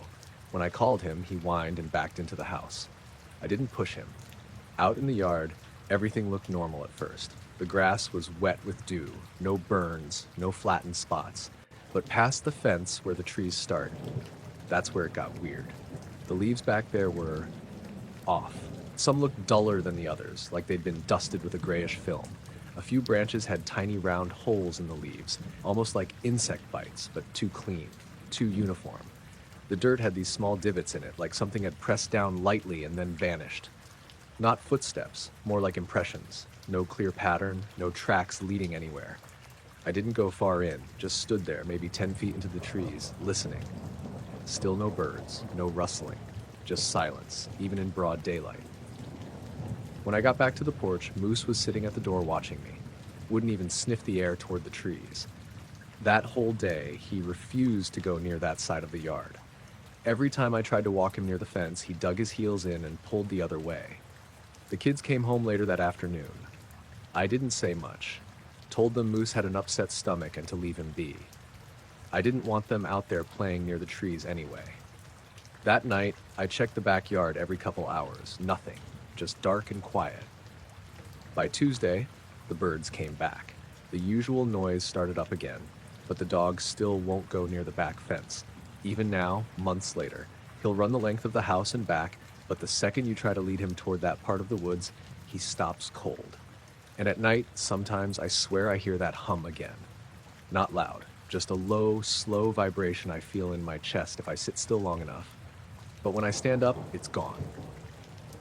I take the same route home from work every night. Highway 46, 2-lane blacktop that cuts through the hills west of town. It's about 38 miles door to door, mostly farmland and patches of woods, a few empty gas stations, and one diner that closes at 9. I work second shift at a machine shop out by Brambleton, so I'm usually headed home a little after 10. That night was no different. I remember leaving the parking lot and waving to Mike, who was locking up behind me. I pulled out onto 46 with my usual cup of gas station coffee and my phone plugged in for music. The sky was clear, and the temperature had dropped, probably high 40s. I had the windows cracked just a bit to keep the windshield from fogging. I'd filled the tank halfway earlier that day, so I wasn't worried about stopping for gas. I never needed a full tank to get home. It was 10:12 when I last looked at the dash clock. I remember because the needle was right at the halfway mark on the gas gauge, and I thought to myself that I'd probably still have a quarter tank left by the time I pulled into my driveway. I don't know what happened after that. I don't remember zoning out or feeling tired or anything. I wasn't messing with my phone, and I hadn't touched the radio. It wasn't like I blacked out. There was no moment where I felt off or dizzy or whatever. But the next time I glanced at the clock, it said 11:03. My stomach dropped, not because of the time, but because I was already way past Newton's Crossing, almost to the Ridgemont overpass. That meant I had driven at least 15 miles without remembering a single thing about it. No landmarks, no turns, no hills, nothing. Just blink. I'm there. And the gas gauge was on empty. Not low, like the light was on and the needle was hugging the peg. I tapped the gauge like that was going to fix it, but it didn't move. I pulled off at the next turnout and put the car in park. The engine was running a little rough, and there was a soft hum I hadn't noticed before. Not from the engine, but more like a vibration through the car itself. Faint, but constant. I shut everything off and sat there for a second. The night felt too quiet. Normally, that area has crickets or frogs, especially with the fields nearby. But there was nothing. I rolled down the window a little more, thinking maybe I'd just missed it. Still nothing. No wind, no bugs, just silence. When I stepped out, the air felt off. It wasn't cold exactly, but it had that kind of pressure you get before a storm. Heavy. The car made a ticking sound as it cooled. I could hear my own breathing too clearly, and for some reason that really got to me. Like I was the only person around for miles. Maybe I was. I grabbed my flashlight from the glove box and walked around to the back of the car. There weren't any flat tires or leaks. I popped the gas cap just to double check. Still sealed. Everything looked fine, but the low fuel thing didn't make sense. I know what half a tank looks like. I'd only driven, 25 miles tops since filling it. There was no reason it should be near empty. That's when I noticed something weird about the dust on the back window. There were streaks, like something had touched it, not hands or anything like that, more like where condensation had wiped across it unevenly. But it wasn't wet, just clean in spots, like something had brushed against it and disturbed the dust in wide, curved lines. I got back in and turned the engine over. It started, but sluggish. I didn't want to risk running out of gas on the road, so I pulled up GPS on my phone to see how far the nearest station was. No signal. Not one bar. Which was strange, because I usually got full LTE on that stretch. I waited a few minutes holding my phone out like that would help, but nothing came back. I tried restarting it, but it froze on the lock screen. Just a black screen and the loading wheel, spinning like it was stuck. Something about the silence outside started to grate on me. I cracked the window a little more, just to feel like I wasn't trapped, and that's when I heard the sound. A low pop. Distant, maybe across the field. Then a second one, closer. Not gunshots or fireworks. It was more like a pressure sound, like when you open a vacuum-sealed jar, followed by this soft, whirring, almost like a drone, but not mechanical. More organic, if that makes any sense. It pulsed. I turned off the interior lights and just sat there, waiting. The whirring got louder, then stopped. Completely. Right in the middle of what felt like a beat. Then came a flash. It wasn't bright like lightning. It didn't light up the whole area. It was like a single point of white light just snapped on, maybe 100 feet away across the road in the ditch, low to the ground. Stayed there for half a second, long enough for me to see that there was nothing else around it. No vehicle, no movement. Then it blinked out. I sat frozen for what felt like a full minute. Then the car suddenly made a loud click. The kind it makes when you turn the key too far, even though I hadn't touched it. My phone lit up again. No signal still, but it was back on the home screen. I started driving, slow at first, not wanting to break down before I could find gas. But as I got closer to town, the fuel gauge started creeping up. At first, I thought I was imagining it, but by the time I reached the first lit intersection near Holloway Road, it was showing a quarter tank again. I didn't stop, I just kept going. Pulled into my driveway a little after 11:30. Killed the engine, sat in the dark for a minute, then went inside. I couldn't sleep that night. Kept checking the window, kept thinking I heard the whirring again, though I knew I didn't. My ears felt like they were ringing, but low, just below the edge of hearing. The next morning, I went out to check the car. Everything looked normal. The gas level stayed at a quarter. My phone had full signal again. But on the back window, those same streaks were still there. Clean arcs in the dust, like something had passed over it with soft pressure. I tried wiping them off with a cloth. They didn't smudge, they weren't oily or sticky, just there. Clean impressions. I washed the whole car that afternoon. Haven't taken 46 home since. I used to go night fishing a lot, mostly for the quiet. There's a little reservoir about 20 minutes north of where I live in Missouri, called Sutton Lake. Not a big place, but it's secluded, and there's a gravel boat ramp on the north side that no one uses after dark. You can park right up close and cast out a line from the shore. I'd done it dozens of times. Brought a thermos, a folding chair, and a little lantern I clipped to my tackle box. And this happened in late September last year.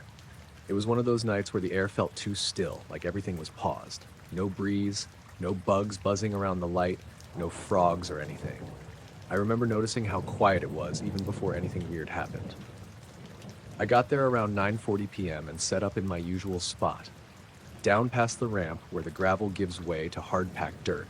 It was cloudy but dry, mid-60s. I could see the surface of the water clear as glass under the clouds. No moon that night. I cast out a line, settled in, poured some coffee, and just sat. I didn't bring my dog that time. I usually don't when I go after dark. He gets restless and hates sitting still.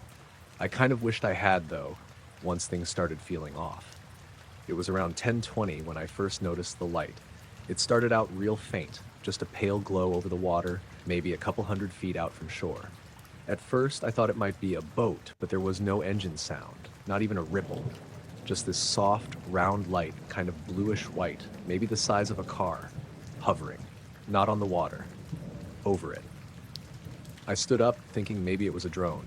I've seen those fly out over the lake before, but this thing wasn't moving like a drone. It wasn't drifting or adjusting, just still and completely silent. I unclipped my lantern and turned it off to get a better look. The light over the lake didn't change when I did. I walked a few feet closer to the shoreline and stared at it. The longer I looked, the more it felt like it wasn't casting light onto anything, like it was glowing, but not illuminating. Hard to explain. The water under it stayed dark, but I could see it ripple. That part I remember really clearly. The water started moving directly beneath the light, small waves forming in these slow, perfect rings, spreading outward like when you drop a stone. Only nothing had dropped. The light didn't move. The ripples just kept coming, like something was pushing up from below in pulses. I reached into my jacket and pulled out my phone. I opened the camera and pointed it out over the lake, tried to zoom in, but the image wouldn't focus. Everything looked smeared. The trees on the far bank, the shoreline, the light itself. I tapped the screen, adjusted the settings, even tried switching to video, but it just refused to lock onto anything. I thought maybe there was fog or moisture on the lens, so I wiped it on my shirt and tried again. No difference. Then my phone froze. Not the app, the whole thing. It locked up on a blurry frame of the light and wouldn't respond. Buttons didn't work. The screen didn't shut off, just stuck there, humming slightly in my hand, like it was vibrating so subtly I almost couldn't feel it. That's when I started feeling watched. There's no other way to say it. It was that thick, crawling feeling at the back of your neck, like someone standing behind you. Only I was alone, and there was nothing behind me but my truck and trees beyond that. I turned around anyway, slowly, nothing there, no animals, no wind in the leaves, just that weird, still air pressing in from all sides. When I looked back, the light had moved. Closer now, not by a lot, maybe 50 feet, but I hadn't seen it move. It had just shifted. Still hovering, still no sound, but the ripples had stopped completely. The surface under it was smooth again, and that was somehow worse. I backed up a step. My boots made this grinding sound in the gravel that felt way too loud. I glanced down at the ground and saw my shadow stretching toward the lake, even though the light wasn't behind me. That part made no sense. The light wasn't throwing a beam, it wasn't directional, but somehow I had a shadow. Crisp, like a spotlight, was on me from behind, even though there wasn't. I looked back again, still nothing there. At that point, I grabbed my tackle box with one hand and the lantern with the other and just started walking to the truck. Not running, not panicked, just moving with purpose, I guess. My phone was still stuck on that blurry image, glowing faintly in my chest pocket. I got the door open, threw the gear inside, and turned the key. The engine hesitated like the battery was dying, but then caught. The headlights came on, and I swung the truck around to face the water. The light was gone. No ripple, no noise. Just the dark lake, flat and still like nothing had ever been there.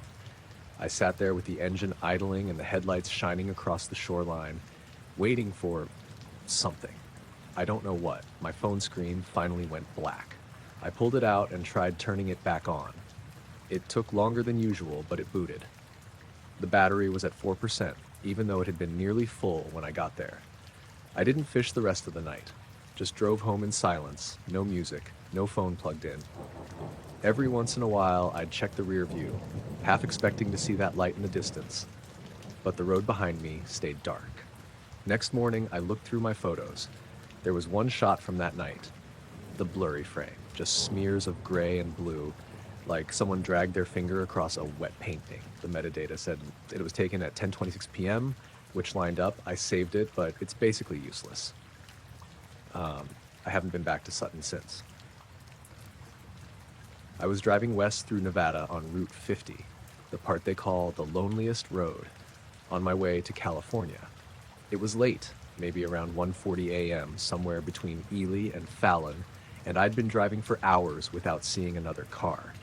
Just empty desert, mountains way off in the dark, and the occasional old gas station that looked like it hadn't been open in years.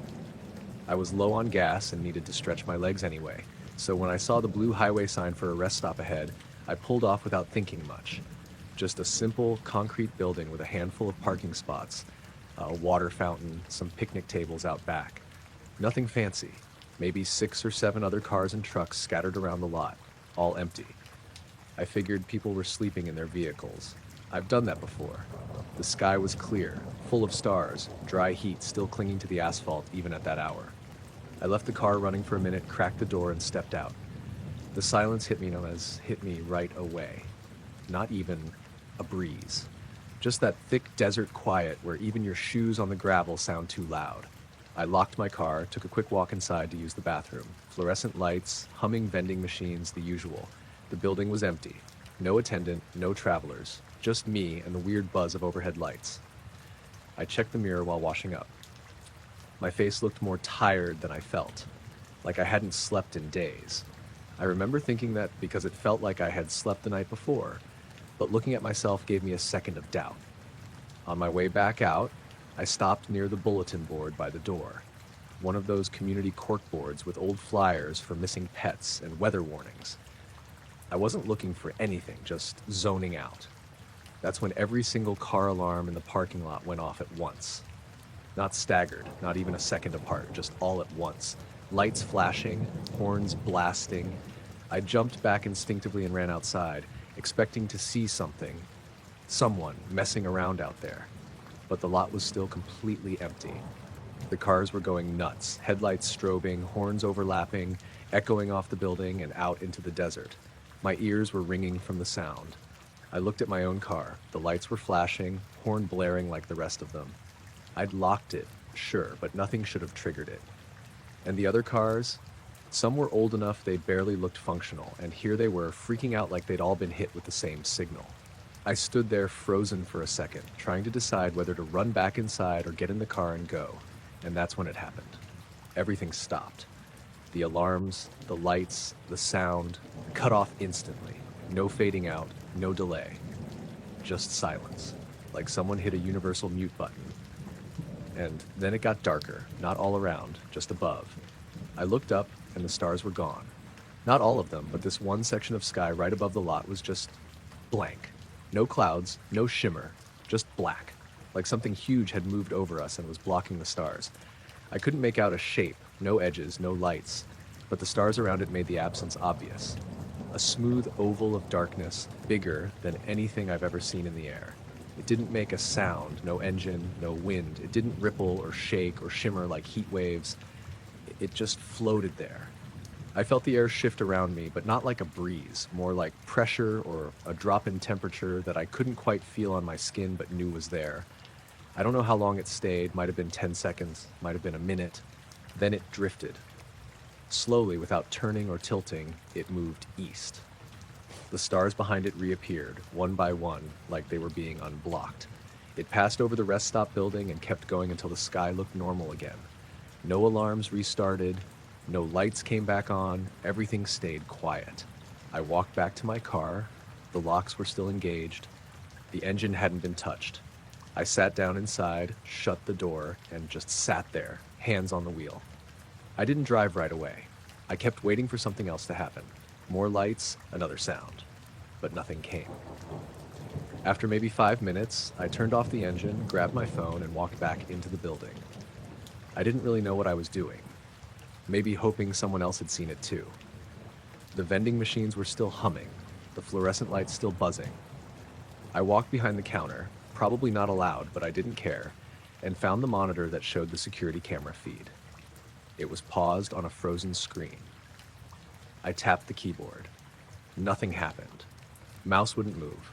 Looked like it had locked up. Eventually, I found the old desktop tower under the counter and power cycled it. It booted back up, loaded the feed screen. All the cameras, 4 of them, showed normal images. The lot, the door, the hallway, the vending machines. I rewound the footage to just before the alarms went off. The feed jumped from 1:42:11 a.m. to 1:43:37. Just skipped. Nothing recorded in that window. Every camera did the same thing. I copied the footage onto a USB drive that was already in the system. Not sure why, just felt like I should. Then walked back out. I drove the next 3 hours without stopping all the way to Reno. Didn't even look at the sky. Kept the radio off the whole way. When I checked the USB the next day, the file played fine, but the gap was still there.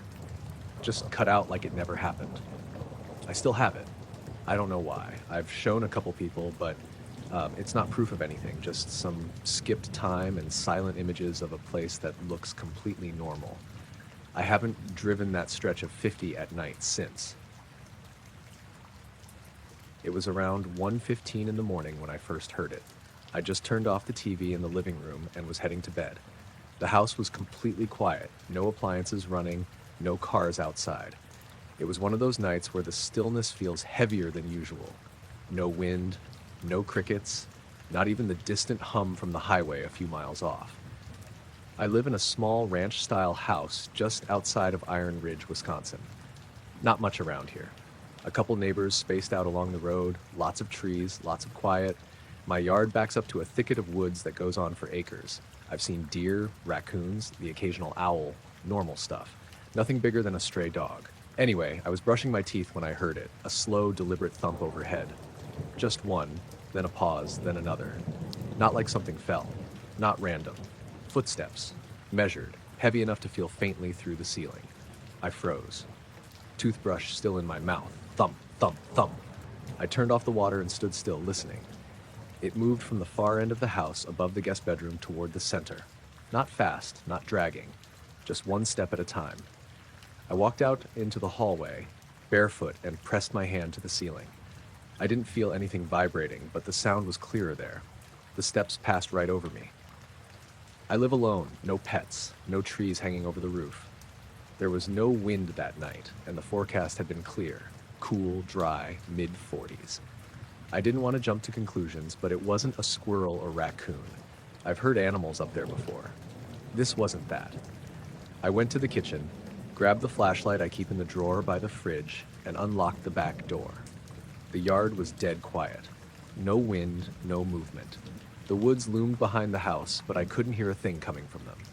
I flicked the flashlight on and stepped out onto the patio. No sounds now. I angled the beam up at the roof. From that side, I can only see part of it, sloping away from me toward the front of the house. Nothing there. I walked out to the lawn, tilted the light higher, and caught just a brief glimpse of something strange. Not on the roof, but above it.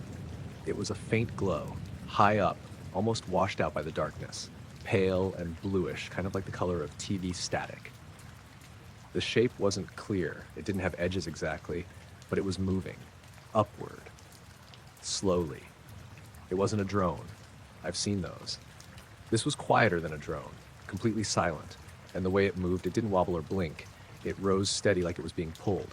I watched it climb into the sky until it passed into the low-hanging clouds above the trees.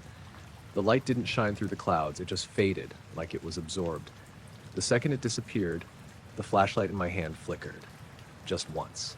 Then came back. I turned and looked at the house. Nothing on the roof. No movement. No sound.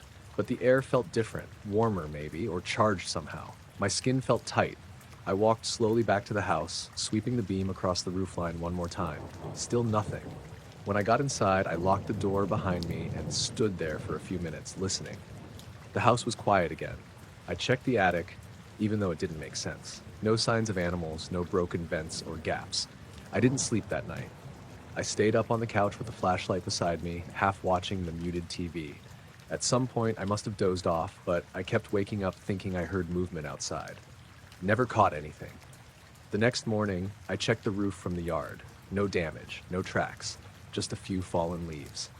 I haven't heard the steps again, but now, every time it's quiet like that, when the wind dies down and the trees aren't moving, I find myself staring at the ceiling, waiting.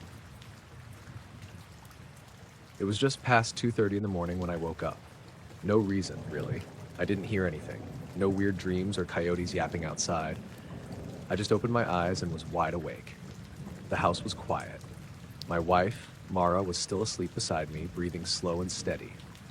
I sat up, drank some water, and looked out the window like I usually do when I can't sleep. The yard was lit faintly by the porch light, and everything looked normal. Trees still, no wind, no movement in the field. But the barn caught my eye. It's maybe 50 yards from the house, red with a pitched metal roof. I've had that barn since we moved out here to Idaho 12 years ago. We keep a few goats and chickens, a horse named Rosie, and store feed and tools in there. I check it twice a day, every day. I know it inside and out. That night, I saw something shining from inside it. It wasn't a flashlight or floodlight. It was coming from inside the barn, and it was bright, not moving, not flickering, just steady white light glowing through the slats in the boards, the ones near the top of the west wall, where the wood's weathered enough to show cracks. It didn't spill out onto the yard. The glow was contained in a way that didn't make much sense. And it was silent. That's the part that stuck with me, the silence. Normally, the barn has sounds even in the middle of the night. Hooves shifting, the creak of the rafters, the odd cluck from a restless hen. But that night there was nothing, no movement, no noise, just this bright, sterile light inside, and the kind of stillness you can feel more than hear. I threw on my boots and coat, grabbed the flashlight, and headed out the back door. I didn't even wake Mara. I didn't think to. I just felt this need to go check it out myself. Not scared, just curious. Uneasy, maybe. The air was cold, but not freezing. Dry. I could see my breath a little, but there was no wind at all, just the crunch of gravel under my boots as I crossed the yard.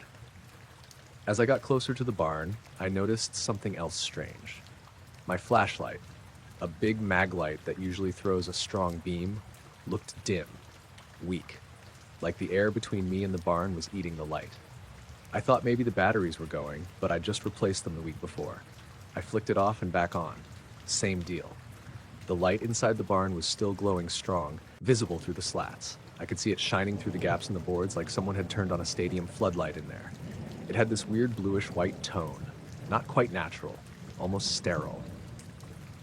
The barn doors were shut like I'd left them earlier that night. I paused maybe 10 feet away.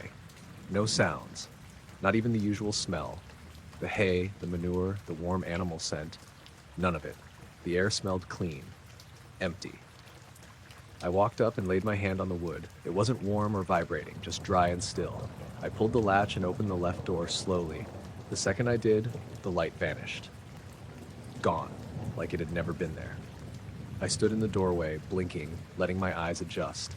My flashlight was still on, casting that weak yellow glow in front of me, barely touching the far wall. The barn was pitch black, but the weirdest thing, the animals weren't just silent. They weren't moving at all. Not like they were asleep. They were frozen. Rosie was standing dead still in her stall, head up, eyes wide open, not blinking. The goats were standing in a tight little cluster by the side wall, completely still. No shifting, no chewing, nothing. Even the chickens, 4 of them up on the roost, were just perched, unmoving, staring forward like they'd been paused. I stepped inside slowly. The air was cold in a way it normally isn't, damp, almost metallic. That's when I saw the tools. They were laid out in a perfect line down the center of the barn floor, not dumped or scattered, arranged. Spaced evenly, all facing the same way. Shovel rake, small hand hoe, post hole digger, the feed scoop, and 2 wrenches.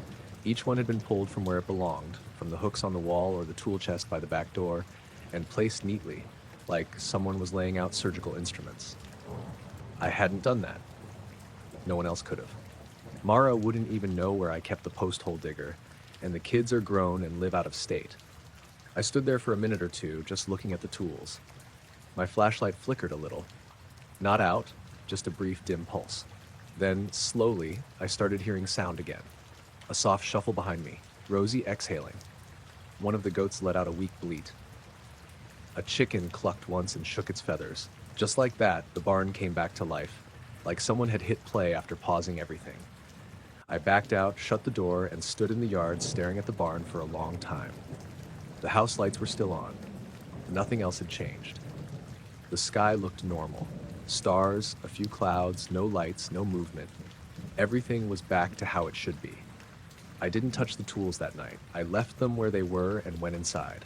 Locked the back door behind me, even though I don't usually. The next morning, when I came back out, the tools were still there. Lined up just as I'd seen them. Nothing else was disturbed. The animals were fine, acting normal. Rosie nudged me for feed like usual. The chickens were scratching at the floor. The goats were hungry. I put the tools back where they belonged. Took my time with it. Didn't rush. I haven't seen the light again since, but sometimes when I walk past the barn late at night, I stop and listen. Just for a second. Just to check if everything sounds normal. So far, it always has, but I keep that flashlight charged now, and I don't leave the barn unlocked after sunset anymore. I was driving home from a work trip through northern Arizona, headed east on State Route 87, somewhere between Winslow and Strawberry. It was about 11:30 at night, early October. Cold but not freezing, clear skies, just a thin sliver of moon. I was in a rental, one of those silver compact SUVs that hums a little too loud on the highway but gets good mileage.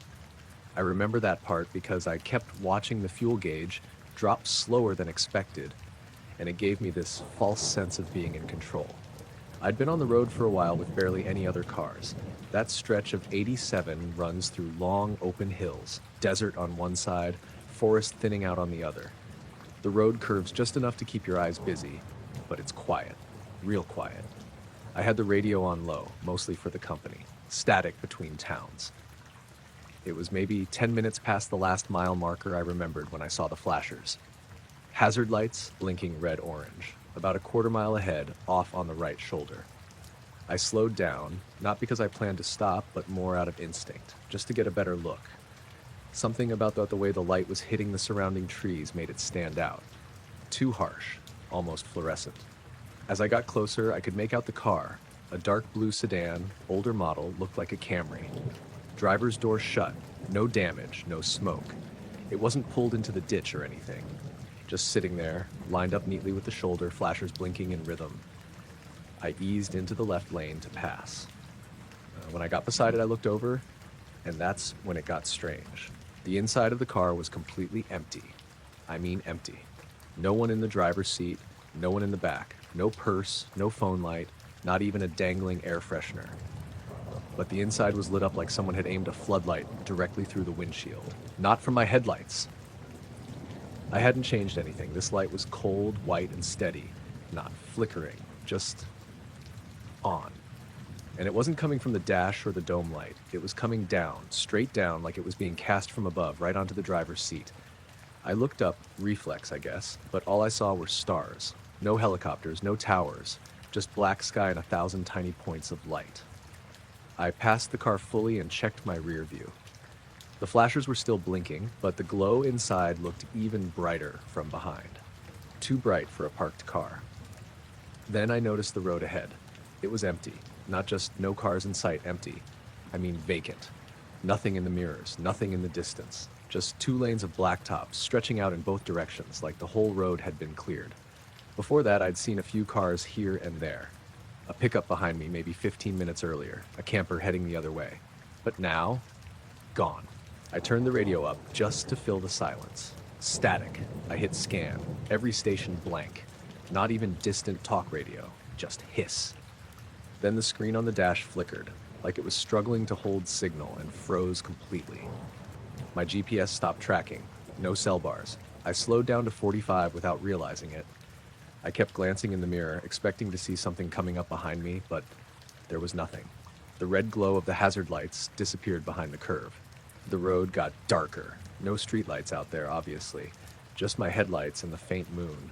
But something about the shadows shifted, like the trees along the sides of the road were pulling closer. I checked the speedometer again, still going 45. No tire pressure warnings, no alerts. The engine sounded normal. Then the hum started. Faint at first, almost like wind through a cracked window, except all my windows were up.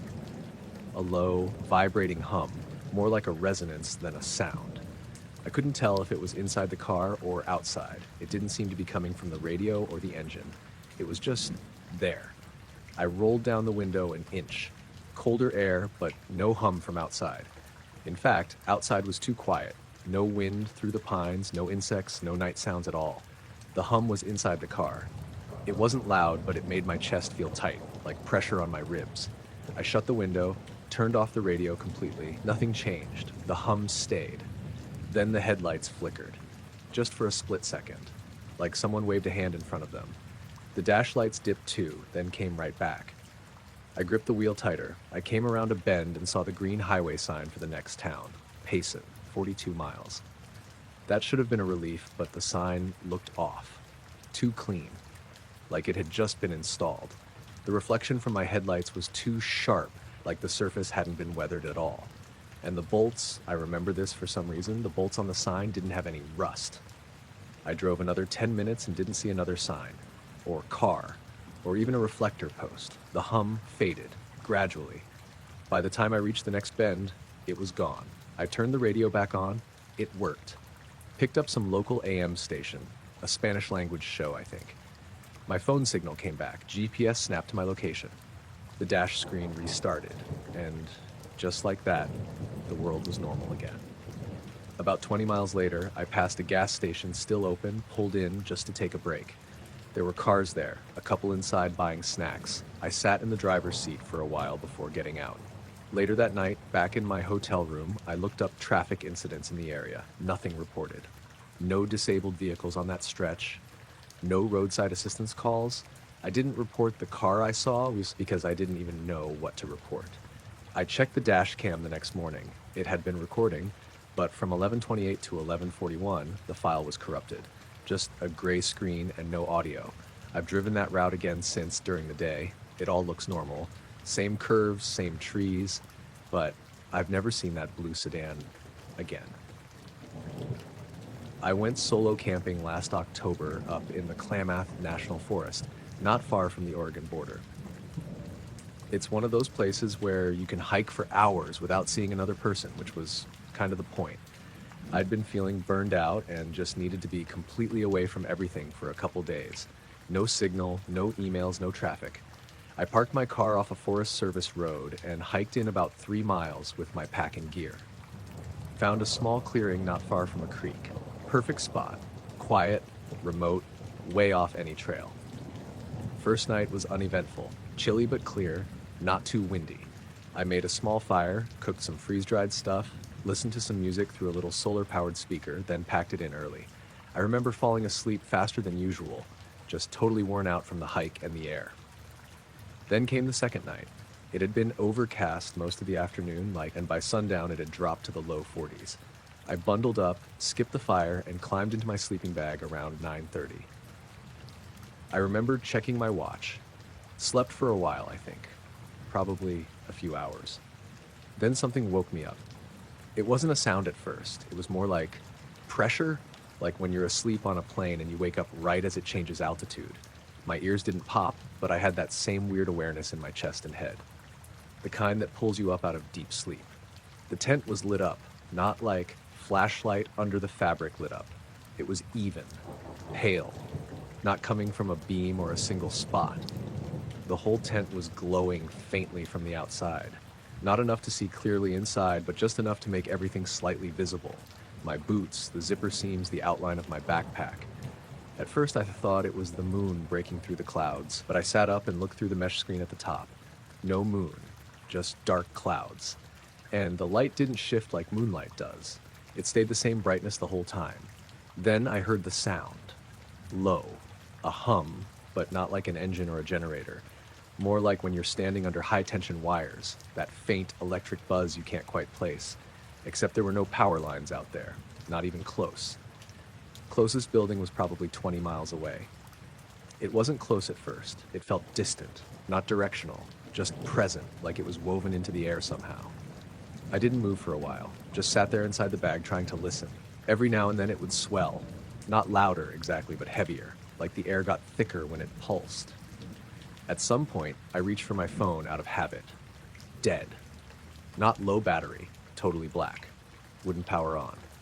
I checked my lantern next. It blinked once when I turned it on, then nothing. I had a backup headlamp, and that one worked, but the beam looked off, dimmer than usual, like it was pushing against something. The light outside the tent never changed. Still soft, still even, like someone had set up a giant frosted panel a few feet away. No shadows, no flickers, just this pale, impossible glow. I heard one twig snap, not close, maybe 20 yards away, but that was it. No footsteps, no animals, no wind. After about 15 minutes, I unzipped the flap just enough to look outside. I don't know how to describe what I saw. The light wasn't coming from a source I could see. It was just there, hanging in the clearing like fog, but not moving. And not white, either. Kind of bluish, like a welding arc, but softer. The trees around the clearing were lit too, but the tops disappeared into the dark, like the glow didn't reach more than 10 feet off the ground. I didn't see anyone. Or anything. Just stillness. The hum was louder now, but still muffled, like hearing it underwater. My ears felt full. I realized my chest was tight and I'd been holding my breath without noticing. I stayed like that for a while, crouched by the flap, peeking out. Nothing changed. No movement. No wind. Just that sound and the light. And then at some point, everything stopped. I don't remember it going away gradually. 1 second it was there, then it wasn't. The hum dropped out mid-pulse, like someone yanked the plug. The glow vanished instantly, not faded, not blinked, just off. Total darkness. Crickets started up again, distant wind through the trees. I sat there in the sudden silence, blinking, trying to adjust. Eventually I laid back down. I didn't sleep, not really, just kind of drifted in and out until dawn. When I unzipped the tent and stepped out in the morning, everything looked normal. Slight dew on the grass, sky was clearing, nothing burned, no weird tracks, no flattened grass. But my car, which I'd parked maybe 100 feet up the hill on a patch of gravel, wouldn't start. Completely dead. Battery was maybe a year old.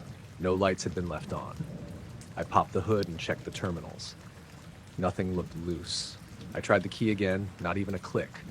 My phone powered on around 10 a.m. Battery was at 87%. I hadn't plugged it in since arriving. Eventually, a guy in a pickup came down the service road around noon. I flagged him down and he gave me a jump. The engine caught after a few seconds. No warning lights. Everything back to normal.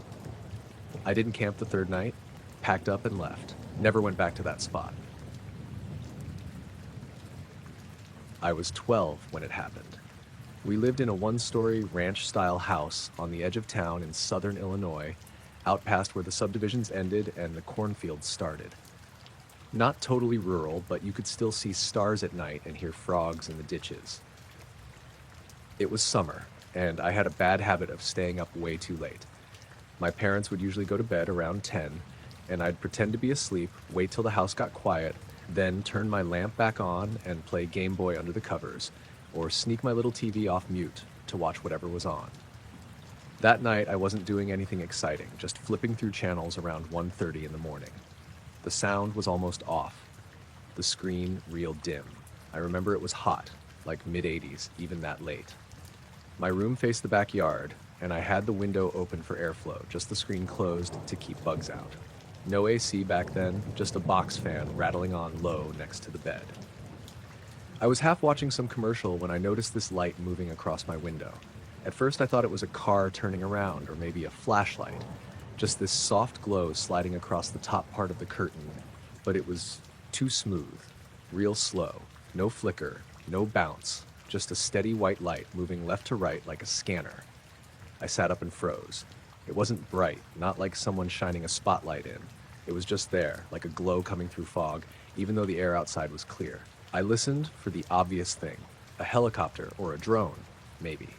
But there was nothing, no rotor chop, no motor whine, just the fan and my own breathing. I crawled over to the window, real quiet, pulled back the curtain an inch with one finger. The light was hovering above the backyard, maybe 15 feet off the ground, maybe higher. It was hard to tell. No body to it. Not a shape I could make out. Just this pale oval-ish glow moving back and forth in front of the tree line behind the fence. It didn't hit the ground like a spotlight would. It didn't throw shadows, just glowed, and it was completely silent. No crickets, no wind. Like someone had pressed pause on everything outside. I remember how the air smelled. It was still, no breeze, but the air had this weird metallic sharpness to it, like ozone or hot wiring. I didn't know what that was at the time, but that's how I think of it now. I watched the light sweep across the yard 3, maybe 4 times. It never hit the window directly, just brushed the edges, then drifted back. Not like it was looking for something, more like it already knew where everything was. I kept waiting for it to rise up or drop down or zoom off, but it just kept moving in that slow, even arc. Then it stopped, right at the corner of the yard. Stayed there for a second, maybe 2, then moved in one clean motion directly upward. Straight up, faster than it had been moving before. Not a blur or a blink, just a smooth rise into the air. It got smaller as it went, but the glow stayed the same size for a while, like it wasn't actually shrinking the way it should have. Then it was gone. I stayed at the window for a long time after that. The silence lingered for another few minutes. Then the bugs started up again, and a car passed out front, and it was like everything rebooted. I didn't tell anyone. I don't know why. Not because I was scared, more because I didn't know what to say. There was a light floating over our yard. It wasn't something I could explain to my mom without sounding like a dope, so I kept it to myself. The next morning I got up early, which I never did back then. I went out to the backyard before anyone else was up, still in my pajamas. The grass was normal. Nothing burned, nothing flattened, no branches down. But the window screen in my room, the metal mesh, was warped outward at the bottom. Not torn, not bent like it had been hit. It was bowed slightly like it had been pushed from the inside, except I hadn't touched it. I didn't even lean on it when I was watching. I was sure of that. It didn't make sense. I reached out and pressed on it lightly with my palm.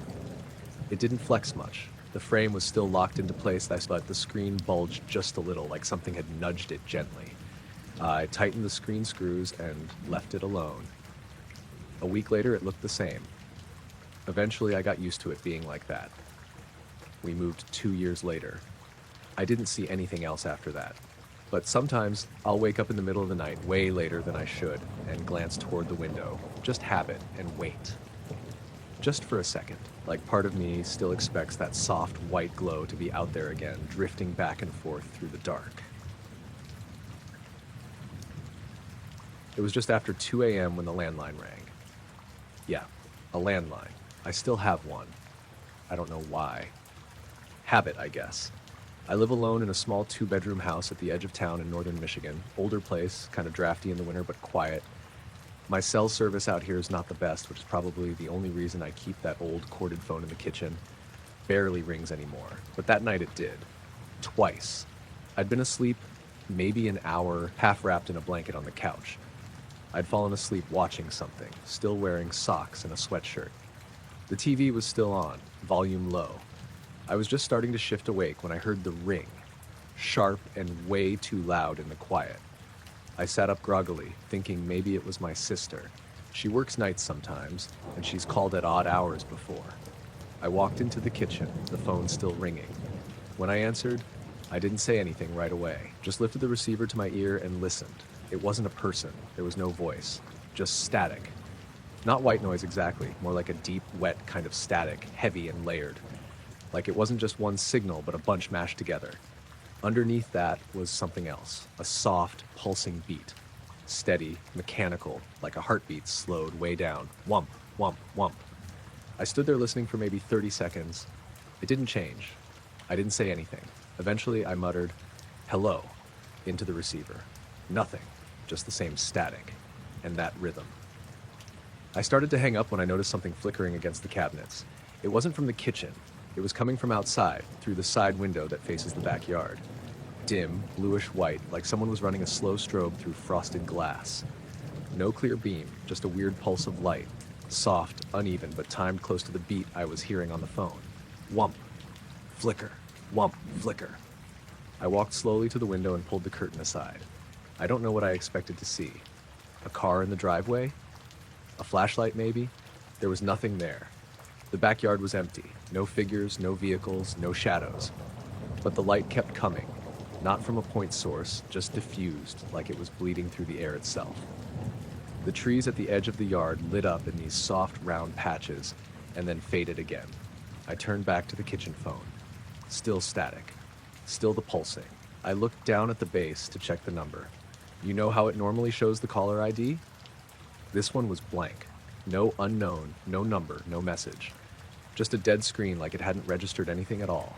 Then the line went dead. No click, no tone, just silence. I hung it up and stood there, staring at the receiver in my hand. My heart was racing in that low, steady panic you get when something doesn't make sense, but nothing had happened yet. The light outside had stopped. The kitchen was still. I went back to the living room and picked up my cell. No missed calls, no alerts. I checked the landline call log again. Nothing. Not even an incoming call record. I should have gone back to sleep, but instead I stayed up. I turned the porch light on and checked every window. The yard looked normal. The trees weren't moving. No cars passed on the road. The neighborhood was dead quiet. The next night, I unplugged the landline before bed, just to be safe. I left the curtain in the kitchen half open and kept the lights low, thinking maybe if it did happen again, I'd see it sooner. Nothing happened. Not that night. But on the third night, I woke up at exactly 2:03 a.m. a.m. No reason. Just opened my eyes and felt wrong. The way you feel when someone's in the room with you, even though you know no one is. I sat up and listened. Silence. I walked into the kitchen and checked the phone, still unplugged. The house was dark, but not quiet. There was a sound, a low hum, almost too low to hear, more like a vibration in the drywall than a real noise. I went to the back door and opened it. The yard was lit again, the same flickering bluish-white light pulsing faintly. But this time it wasn't in the yard. It was above it. I looked up and saw nothing. No stars, no moon. Just this massive patch of black overhead that swallowed everything. The kind of dark that's darker than the dark around it. No shape, no outline, just a part of the sky that was wrong. The light came down from that. Not a beam. Just down. I backed into the house, shut the door, locked it, and stood with my back to it for a while. The humming faded about 10 minutes later. The light blinked once, just once, then disappeared. I slept with the TV on after that. Bright, loud, and familiar. Nothing like that has happened since. But every now and then I check the phone log again, and there's always one blank entry. No time, no number, just a gap. Always around 2 a.m. This happened last September, just outside of White Salmon, Washington. I was visiting my cousin for a long weekend and had taken a solo hike on one of the utility access roads that cut through the hills east of town. Nothing fancy, just gravel paths that weave beneath the high voltage lines. Not an official trail, but locals use them for jogging or walking their dogs. It was around 6:45 p.m., warm and dry, that kind of late summer dusk, where the light hangs in the trees longer than it should. I'd been walking maybe half an hour, had my headphones in, just one earbud, with some podcast playing I wasn't really listening to. I wasn't in a rush, just wanted to stretch my legs before it got dark. The sun was behind the ridge to the west, so the sky still had light, but the trees cast long shadows. I was about to turn around when I noticed something odd with the air ahead of me. About 20 or 30 feet further up the path, directly under the power lines, the air looked wrong. Not foggy, not dusty, just distorted, like the shimmer you get off asphalt on a hot day, except it wasn't hot. And the distortion wasn't coming off the ground. It was in the air above the path, maybe 20 feet up, just below the lines. It hung there like a patch of warped glass. I slowed down and took my earbuds out, no noise. The usual hum from the lines wasn't there, which is what really stuck out. Normally you can hear that faint buzz when you walk under them, but this was dead quiet. I thought maybe it was smoke, like someone had a campfire nearby, but it didn't move like smoke. No drifting, no scent. It was too still. And then this is the part that I've replayed in my head a dozen times. Something passed through it. Not a bird, not a plane. A shadow. Circular. Almost perfectly so, maybe the size of a small car. It glided across the distortion from left to right. Smooth, silent, and quick. But there was nothing visible in the sky. Just the shadow. No object, no noise, no breeze. Just this round absence, like something invisible had moved through the shimmering air. I looked up immediately. Clear sky. Not a single cloud. Trees on either side of the corridor, but no branches hanging over the path. I scanned every direction, but there was nothing up there. Just the last pinks and oranges of sunset fading out. I pulled out my phone, thinking maybe I could record it, whatever it was, but the screen was frozen. Not off, not crashed, just stuck on my home screen. I hit the side button, swiped, tapped, nothing worked. After a few seconds, the whole thing blinked black and restarted on its own. While that was happening, I glanced at my wrist. I wear a Garmin smartwatch, mostly for running, but I keep the heart rate monitor going most of the time. It was showing a dash where the heart rate number should be, just JAS, BPM. Usually, even when I take the watch off, it shows something. I tightened the strap. Nothing changed. I toggled through a couple screens, no data. It was like it had lost contact with me, even though it was still snug on my wrist. I stood there another minute or so, staring up at the wires. The shimmer was still there, but fading. It didn't dissipate like fog, it just sort of tightened, like it was being pulled upward and away. Within a few seconds, the air was normal again. The buzz from the lines returned, faint but definitely there. I looked down at my watch again. It beeped once, I didn't press anything, and then the heart rate popped back in. 86 BPM, normal for walking. My phone finished rebooting. No errors, no warnings, just back to the lock screen like nothing had happened. I stood there for maybe 5 more minutes just trying to decide whether I'd actually seen what I thought I did. Then I walked back the way I came. Didn't run, didn't freak out, but I kept looking over my shoulder the whole time. Back at the house, I checked the activity data on the watch. Everything was normal until about 6:48 p.m. Then there was a 5-minute gap. Just a blank spot where it should have logged rate, movement, and steps. No dip, no zero. Just missing. Same with the GPS. The map showed a clean line up the path, then a break. Then it resumed again half a mile back, near where I must have turned around. I didn't tell my cousin about it. I didn't really know how. I wasn't scared exactly, just rattled. It felt like I'd brushed up against something I wasn't supposed to notice. I went back home the next day. Haven't walked under power lines since.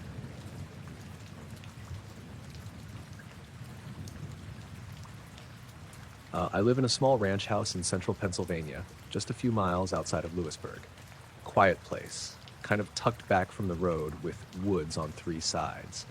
I've got a motion-activated camera system, one of those basic 4-camera setups, nothing fancy. It came with the house, and I mostly kept it running out of habit.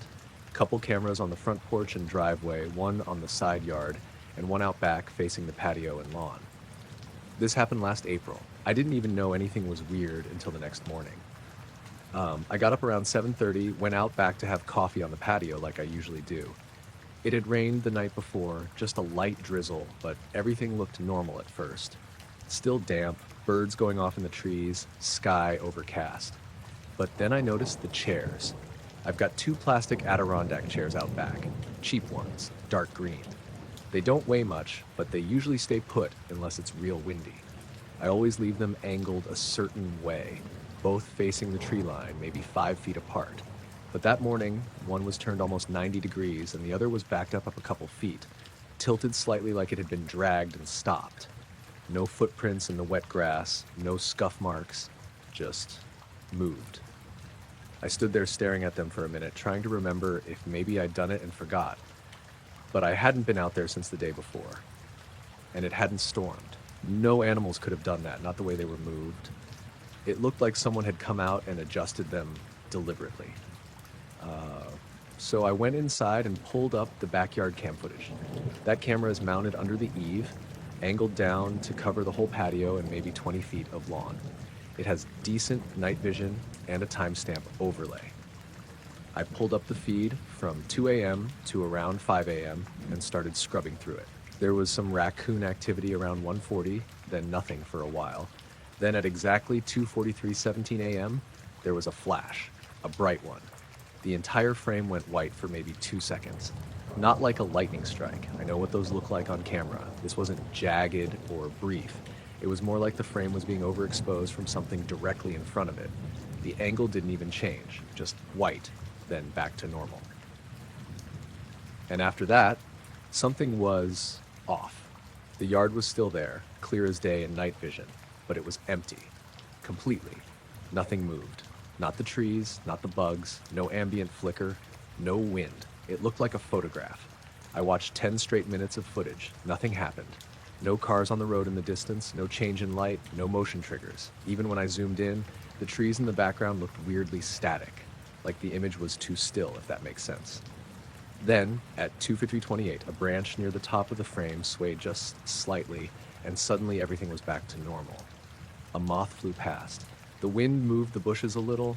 The background headlights of a car appeared faintly on the road way behind the trees. But the chairs, in those 10 minutes, they were moved.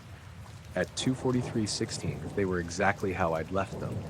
By 2:53:28, one was rotated, and the other had been dragged back and to the left.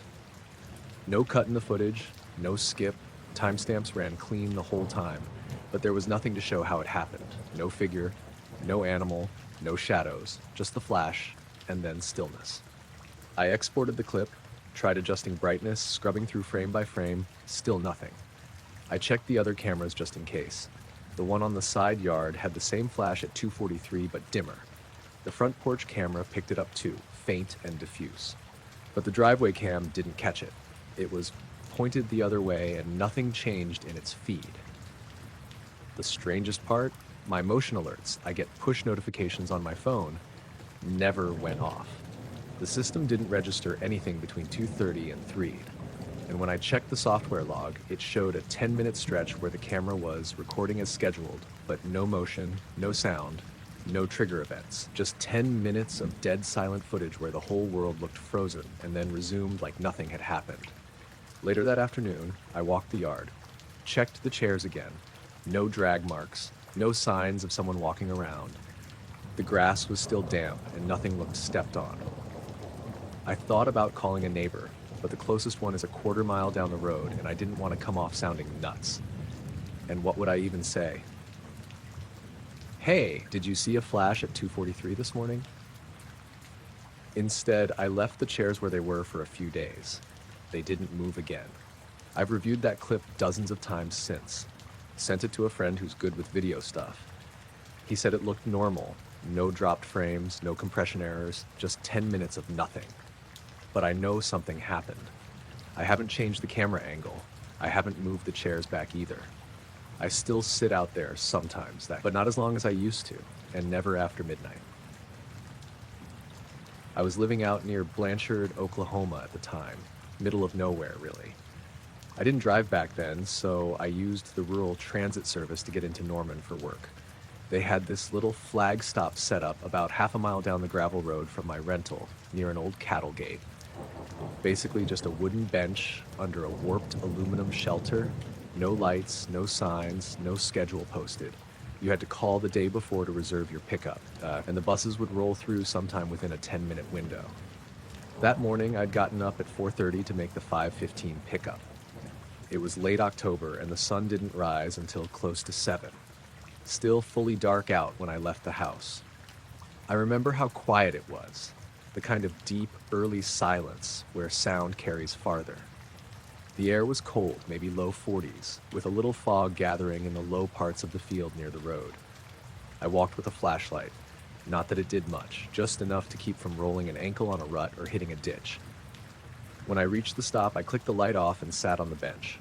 Nothing but open pasture across the road, trees on either side, maybe 70 yards deep, and the sky above just starting to pale from black to a deep gray blue. The weird part started small. First thing I noticed was the bugs, or the lack of them. It happened suddenly, like flipping a switch. 1 second there were crickets chirping from every direction, and the next it was just gone. No fade out. Just silence. I sat up straight, instantly alert. I've lived out here long enough to know when the bugs go quiet, something's up. Coyote, bobcat, maybe a person, something moving around. I turned the flashlight back on and panned the trees, but didn't see anything. No rustle, no movement. Then I saw the light. It was behind the tree line across the road, off to my right, maybe 100 yards out. At first I thought it might be a truck. It was that kind of pale white yellow, low to the ground, not blinking. But it was too soft to be headlights, more like the glow from a lantern, if a lantern could light up half an acre at once. It rose slowly. Not fast, but not natural either. It didn't flicker, didn't shift, just steadily lifted above the tree line, a perfectly round, diffuse glow. I couldn't see what was making it. No structure, had no shape, just light. And it made no sound. That was maybe the worst part. You expect something moving to make noise, a drone buzz, wind, anything. But this thing came up like it was underwater, smooth and completely silent. My breath started fogging up, and for a second I felt lightheaded. I realized I'd been holding my breath without noticing. I stood up, gripping my flashlight like it would do anything, and took a few steps back from the bench. Then everything turned a weird kind of silver. Not bright, not like daylight, but the fog and grass and even the bench had this dull, metallic sheen. It lasted maybe 4 seconds. Then the light dimmed a little, not off, but like someone put a filter over it. I heard a soft click sound, way up high. Not loud, just a single dry snap in the sky, and the light drifted sideways behind the trees again. The bugs didn't come back. The air felt flat. My ears started ringing. Not loud, just this soft, constant whine. At 5:19, the bus pulled up. I heard it before I saw it, the rumble of diesel down the road. The headlights swept across me and I waved, probably too eagerly. The driver, same guy as usual, name's Kyle, opened the door, gave me this squinty look like he was confused. I climbed up the steps and scanned my card like normal. He didn't say anything until I sat down in the second row. "You just now get here?" he asked, still looking at me in the rear view. I shook my head. "No, been waiting since 5. Maybe a little before." He frowned. "I pulled in just now, real slow, had my high beams on. Didn't see anyone till you waved." I shrugged, was standing right at the bench. He didn't push it, just gave a little huh and pulled back onto the road. I watched the tree line disappear behind us as we drove. Later that morning, when I got off work, I checked the transit app to see what time the bus had logged its stop.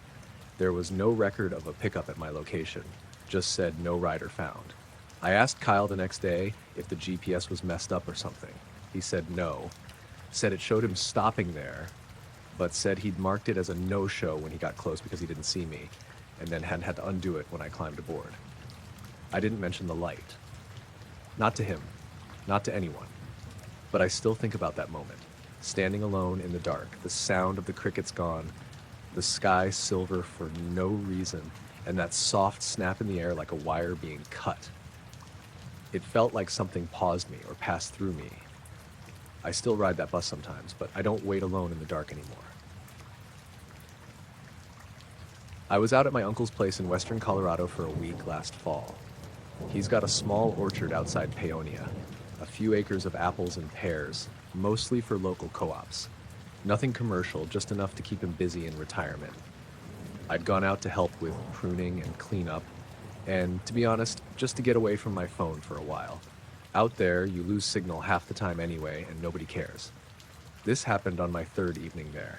It was early October, one of those dry, golden evenings where the sun starts dropping fast, and everything's covered in that weird between light. Not quite day, not quite night. The air was still, not even a breeze. I remember noticing that because I just stacked a bunch of branches and was wiping sweat off my neck, and it felt unusually quiet, even for that place. I decided to take a walk through the orchard before heading in. Just a slow loop past the far end where the slope drops off toward the creek. There's a narrow path that cuts through the trees, barely wide enough for a riding mower, and I followed it out, hands in my hoodie pocket, just listening to the crunch of my boots in the dry grass. About halfway through the row, maybe 70 feet from the edge of the orchard, I heard something. It was faint at first, a low humming sound, deep and even, like a subwoofer turned down to its lowest setting. It didn't come from one direction. It felt like it was everywhere at once, but heavier above me, like it was somehow in the air, not on the ground, not a plane, not a generator, nothing that should have been out there. I stopped walking and took out my phone. No signal, of course. I held it up anyway like an idiot. The hum didn't stop. And then I noticed the trees. The air was still. I mean, completely still. But a few of the branches, maybe 20 feet ahead, were trembling. Not swaying, not bending, just shaking slightly. A couple clusters of leaves near the top vibrating fast, almost like something invisible had brushed by them or was hovering just above. I looked up. Nothing. Clear sky, just fading into blue. No clouds, no birds. But I felt something above me. Not wind, pressure. Like when you stand under a power line and your skin prickles for no reason. The hum stayed steady. I took one step back and immediately the sound dropped in pitch. Just slightly, but enough that I felt it in my chest. A few of the leaves stopped moving. Then a new patch started trembling maybe 10 feet to the right. I didn't run or anything. I just backed away slowly, 1 foot at a time, keeping my eyes on the sky even though I couldn't see a damn thing. The hum didn't follow me exactly, but it didn't go away either. It shifted. Almost like something was adjusting its position without moving through space. It's hard to describe, but the feeling was that it was still there, hovering in place, just behind or above the tops of the trees. I finally turned and walked back toward the house. Not fast. I didn't want to trip or draw attention, just steady, even steps down the row. By the time I got to the last line of trees near the barn, the hum was gone.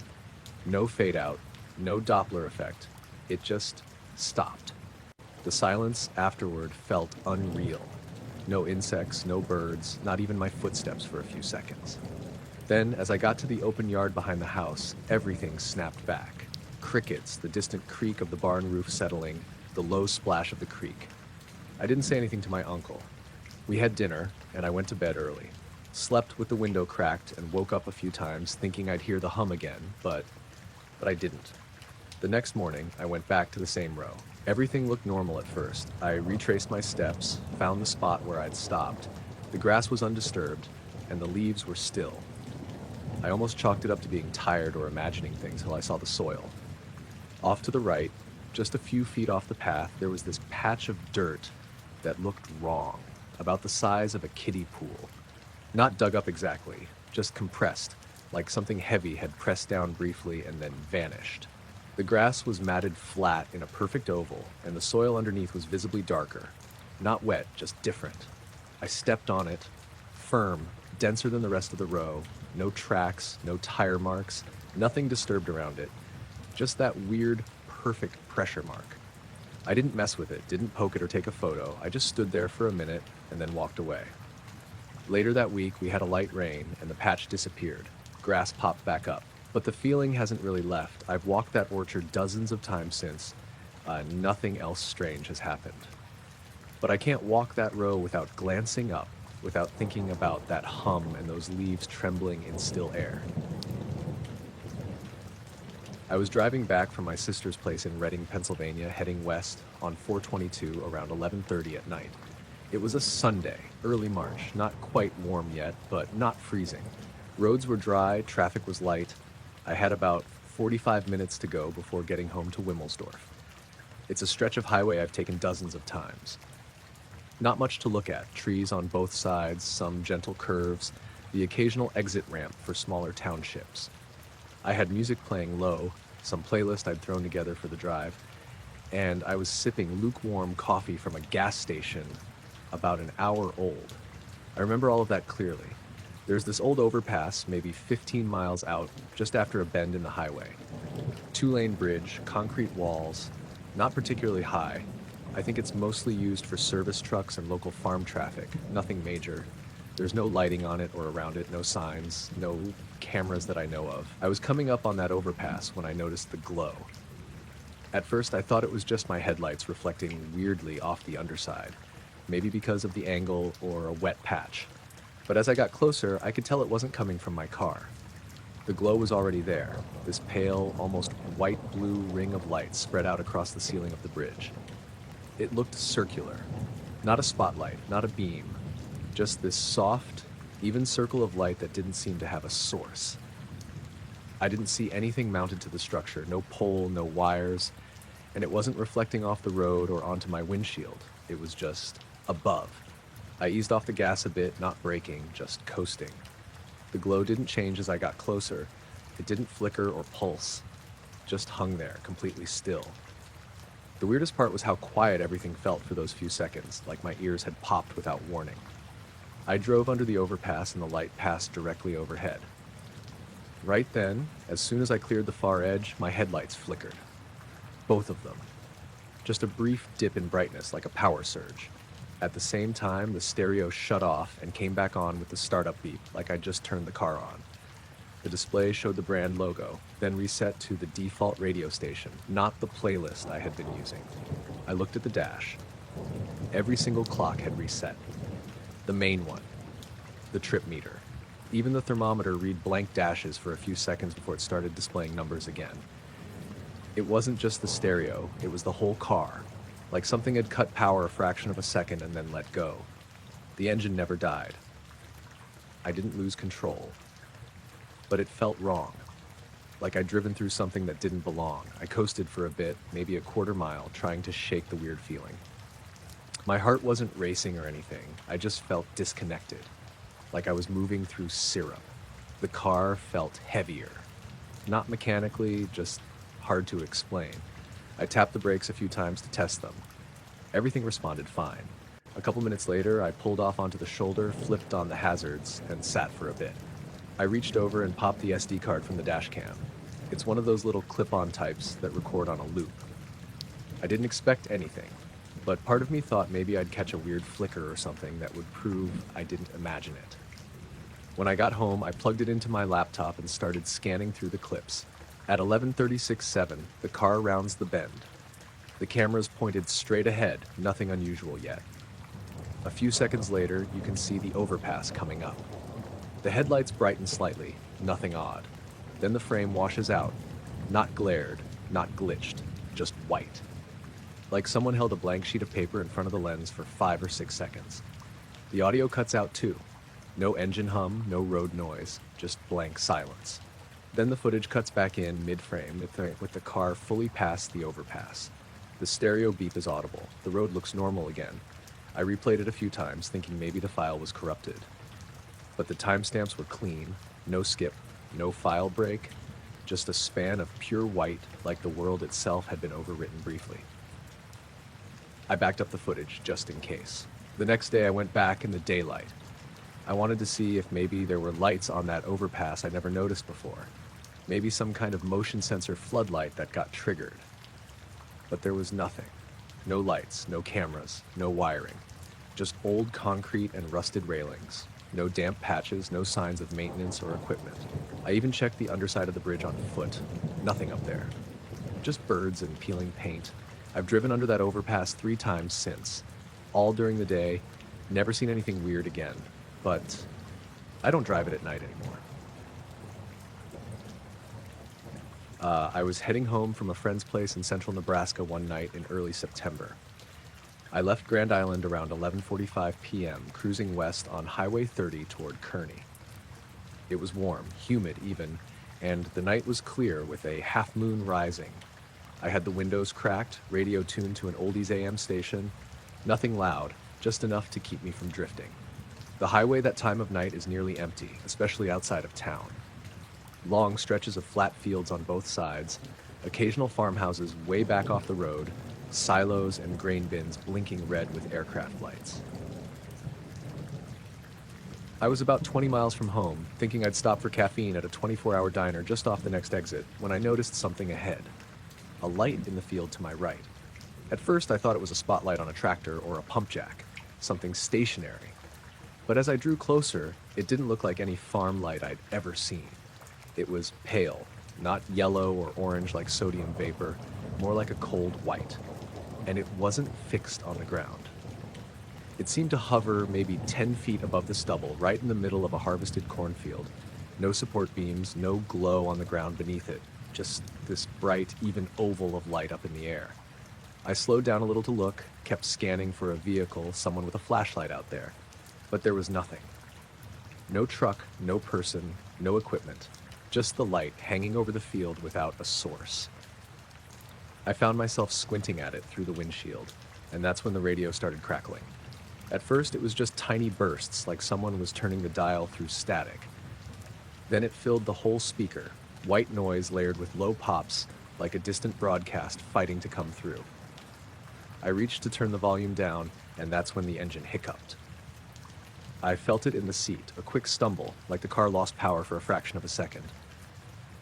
My foot was still on the gas, so it rolled forward, but then that hiccup happened again.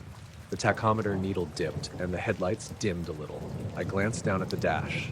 Nothing lit up, no warning symbols, just that slow blip in the RPMs. The light in the field didn't change. It stayed exactly where it was, perfectly still, like it was waiting. I eased off the gas and drifted past it, keeping my eyes on the road. The radio was still static, and the engine felt weird, like it was missing a beat every so often. But the car wasn't stalling. Not really, just sputtering. Then everything went quiet. Not silent, exactly. Just a sudden absence of noise that made the next moment stand out too sharply. The radio cut out, the engine smoothed out, the hum of the tires on the asphalt was the only thing left. I glanced in the rearview and saw the road behind me, nothing unusual. Then I looked at the odometer. I had passed the exit for the diner about 5 miles back. The next thing I really noticed was that I was parked on the shoulder about 10 miles past the light, hands still on the wheel, seatbelt clicked in, engine idling. I didn't remember turning off the highway. I didn't remember driving the 10 miles, just quiet, continuous motion straight ahead. It was like the memory of it didn't get saved in my head. I let the car idle there for a moment and tried to piece it together. Looked at the clock. It said 12:27 a.m. My phone showed full signal and no missed calls, nothing unusual in notifications. I turned the radio back on. Normal station, clear signal, no static at all. I snapped the gear into drive and kept going. About a mile up the road, there was a rest stop, so I pulled in. Parked under the lights, walked around outside for a bit, trying to remember if I hit my speed or the cruise control or anything that could explain the gap. But nothing fit. I hadn't braked, I hadn't turned off, I hadn't taken my hands off the wheel, and there was no record in my head of the miles in between. I thought about the light, about how sudden everything had changed once I passed it. I drove back toward where it must have been, parked and walked out into the field. But there was no sign of anything. No glow, no footprints, no tracks in the dirt, just empty stubble and the usual distant farm lights. I went back to the rest stop and looked at the field again from there through binoculars. Earth was flat and featureless, the way it always is this time of year. The horizon just blended into the sky. Nothing moving, nothing unusual. Just the normal quiet of rural Nebraska at night. I sat in the car for a bit before turning back onto the highway. Coffee from a vending machine sipped while the engine warmed. The air smelled like cold asphalt and faint diesel. That drive home, nothing else weird happened. The radio worked. The engine stayed smooth. I remember thinking I had to be tired, or maybe the stress of work was catching up with me and my brain was playing tricks. But later that week, when I drove the same stretch of road at the same time, about midnight, I saw something odd again. Not the light, not a repeat of that night, just a pair of distant headlights pulled off on the same shoulder where I'd ended up, and out in the field where the light had been, there was this long patch of ground that looked like the snowplow blade had scraped last winter. A smooth, elongated mark that ended abruptly, right where those lights would have hovered. Nothing definitive, just a line in the dirt I couldn't explain. I parked a little ways past, looked back, and at that moment a breeze came up, rustling the cornstalk remnants in the field, and I drove on. I was driving back from my sister's place in Reading, Pennsylvania, heading west on 422 around 11:30 at night. It was a Sunday, early March, not quite warm yet, but not freezing. Roads were dry, traffic was light. I had about 45 minutes to go before getting home to Wimmelsdorf. It's a stretch of highway I've taken dozens of times. Not much to look at, trees on both sides, some gentle curves, the occasional exit ramp for smaller townships.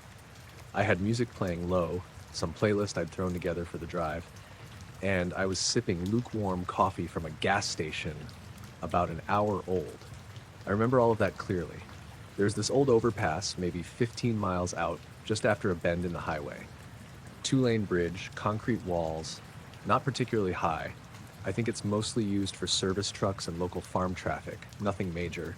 There's no lighting on it or around it, no signs, no cameras that I know of. I was coming up on that overpass when I noticed the glow. At first, I thought it was just my headlights reflecting weirdly off the underside, maybe because of the angle or a wet patch. But as I got closer, I could tell it wasn't coming from my car. The glow was already there, this pale, almost white-blue ring of light spread out across the ceiling of the bridge. It looked circular. Not a spotlight, not a beam. Just this soft, even circle of light that didn't seem to have a source. I didn't see anything mounted to the structure, no pole, no wires, and it wasn't reflecting off the road or onto my windshield. It was just above. I eased off the gas a bit, not braking, just coasting. The glow didn't change as I got closer. It didn't flicker or pulse, just hung there, completely still. The weirdest part was how quiet everything felt for those few seconds, like my ears had popped without warning. I drove under the overpass and the light passed directly overhead. Right then, as soon as I cleared the far edge, my headlights flickered. Both of them. Just a brief dip in brightness, like a power surge. At the same time, the stereo shut off and came back on with the startup beep, like I'd just turned the car on. The display showed the brand logo, then reset to the default radio station, not the playlist I had been using. I looked at the dash. Every single clock had reset. The main one. The trip meter. Even the thermometer read blank dashes for a few seconds before it started displaying numbers again. It wasn't just the stereo, it was the whole car. Like something had cut power a fraction of a second and then let go. The engine never died. I didn't lose control. But it felt wrong. like I'd driven through something that didn't belong. I coasted for a bit, maybe a quarter mile, trying to shake the weird feeling. My heart wasn't racing or anything. I just felt disconnected, like I was moving through syrup. The car felt heavier. Not mechanically, just hard to explain. I tapped the brakes a few times to test them. Everything responded fine. A couple minutes later, I pulled off onto the shoulder, flipped on the hazards, and sat for a bit. I reached over and popped the SD card from the dash cam. It's one of those little clip-on types that record on a loop. I didn't expect anything, but part of me thought maybe I'd catch a weird flicker or something that would prove I didn't imagine it. When I got home, I plugged it into my laptop and started scanning through the clips. At 11:36:07, the car rounds the bend. The camera's pointed straight ahead, nothing unusual yet. A few seconds later, you can see the overpass coming up. The headlights brighten slightly, nothing odd. Then the frame washes out, not glared, not glitched, just white. Like someone held a blank sheet of paper in front of the lens for 5 or 6 seconds. The audio cuts out too. No engine hum, no road noise, just blank silence. Then the footage cuts back in mid-frame with the car fully past the overpass. The stereo beep is audible. The road looks normal again. I replayed it a few times, thinking maybe the file was corrupted. But the timestamps were clean, no skip, no file break, just a span of pure white, like the world itself had been overwritten briefly. I backed up the footage, just in case. The next day I went back in the daylight. I wanted to see if maybe there were lights on that overpass I'd never noticed before. Maybe some kind of motion sensor floodlight that got triggered. But there was nothing. No lights, no cameras, no wiring. Just old concrete and rusted railings. No damp patches, no signs of maintenance or equipment. I even checked the underside of the bridge on foot. Nothing up there. Just birds and peeling paint. I've driven under that overpass 3 times since. All during the day. Never seen anything weird again. But I don't drive it at night anymore. I live in a 3rd-floor apartment in a complex in Portland. Nothing fancy, just one of those U-shaped buildings with the balconies facing a shared courtyard.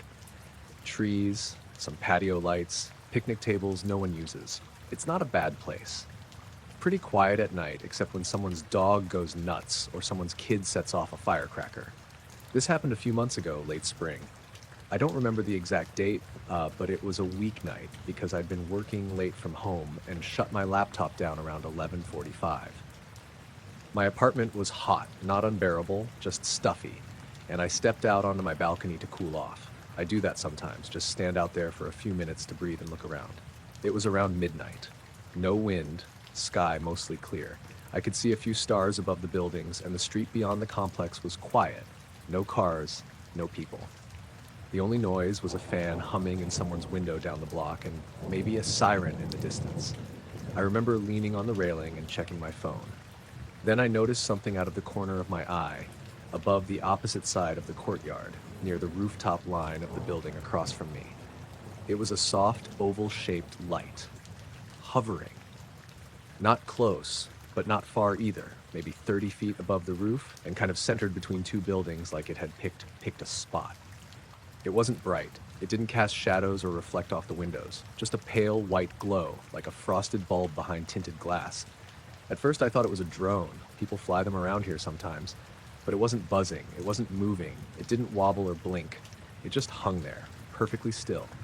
I squinted at it, waiting for some sign of movement. A red light, a tilt, anything. Nothing. Just the soft light holding in the air like it was pinned there. I stepped back inside, grabbed my phone, and tried to get a picture. I aimed through the railing gap, focused the camera, but the screen couldn't lock on. It kept blurring like it was struggling to find the contrast. I took a photo anyway, and it just came out dark. No light, no shape, just the vague silhouette of the rooftops. While I was fiddling with it, I heard the neighbor's sliding door open on the unit to my left. It was Mike. He lives alone, maybe late 50s, quiet guy. Usually nods, but doesn't say much. He stepped out in a t-shirt and shorts, looked up almost immediately, and froze. We both stood there in silence, watching it.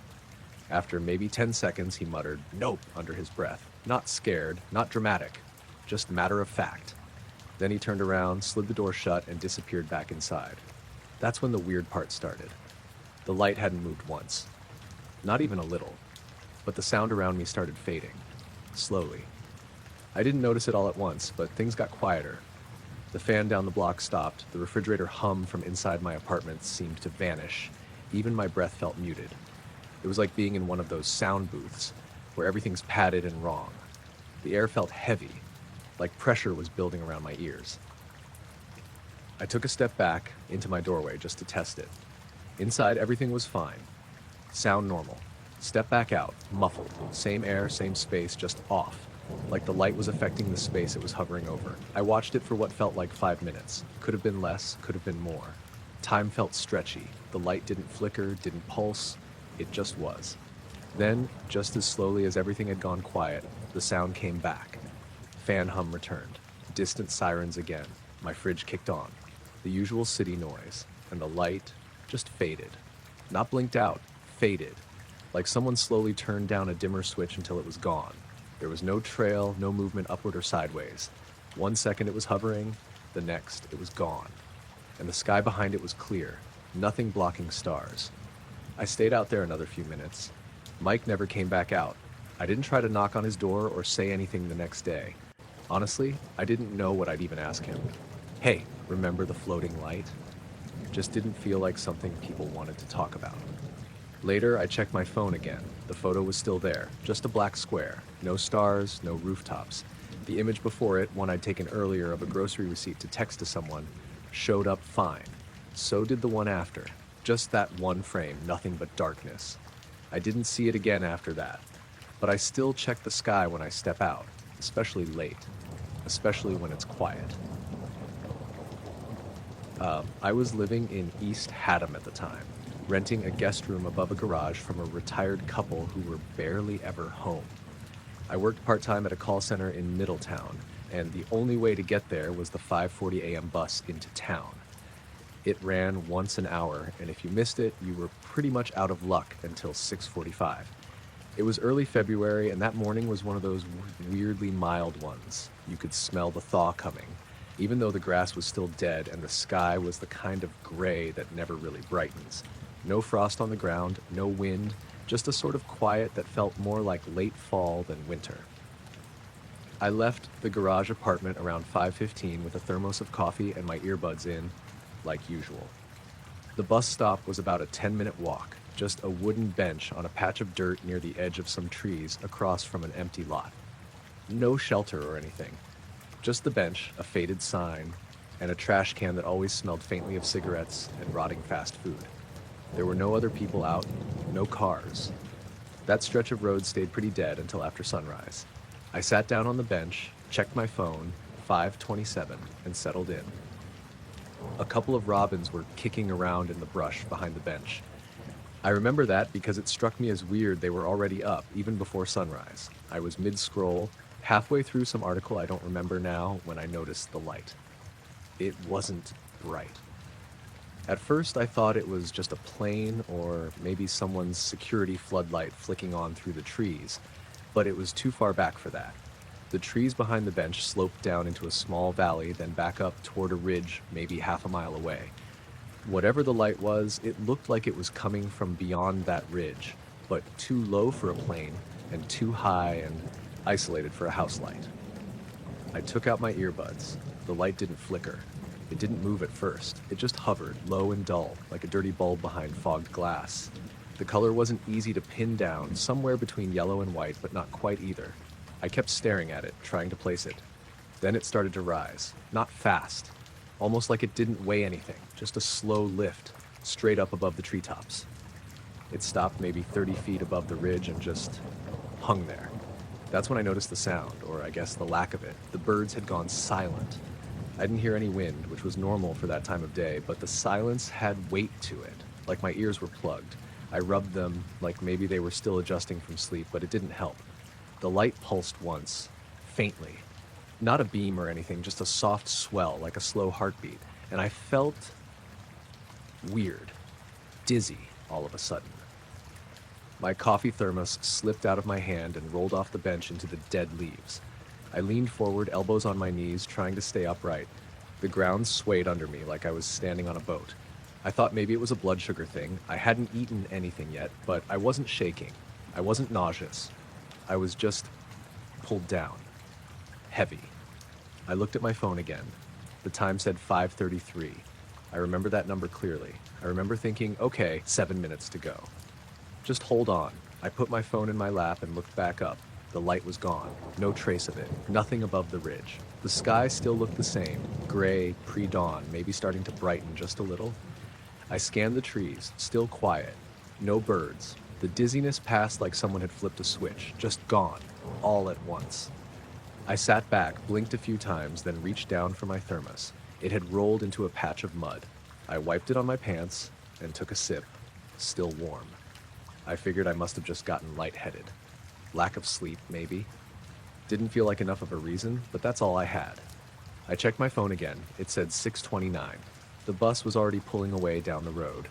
I stood up so fast I almost dropped the thermos again. I looked both ways like maybe there was another one coming behind it, but no. Just the back end of the 540, or I guess, by then, the 630, disappearing down the curve. I stared at the screen. It didn't make sense. It had just been 5:33. I hadn't moved.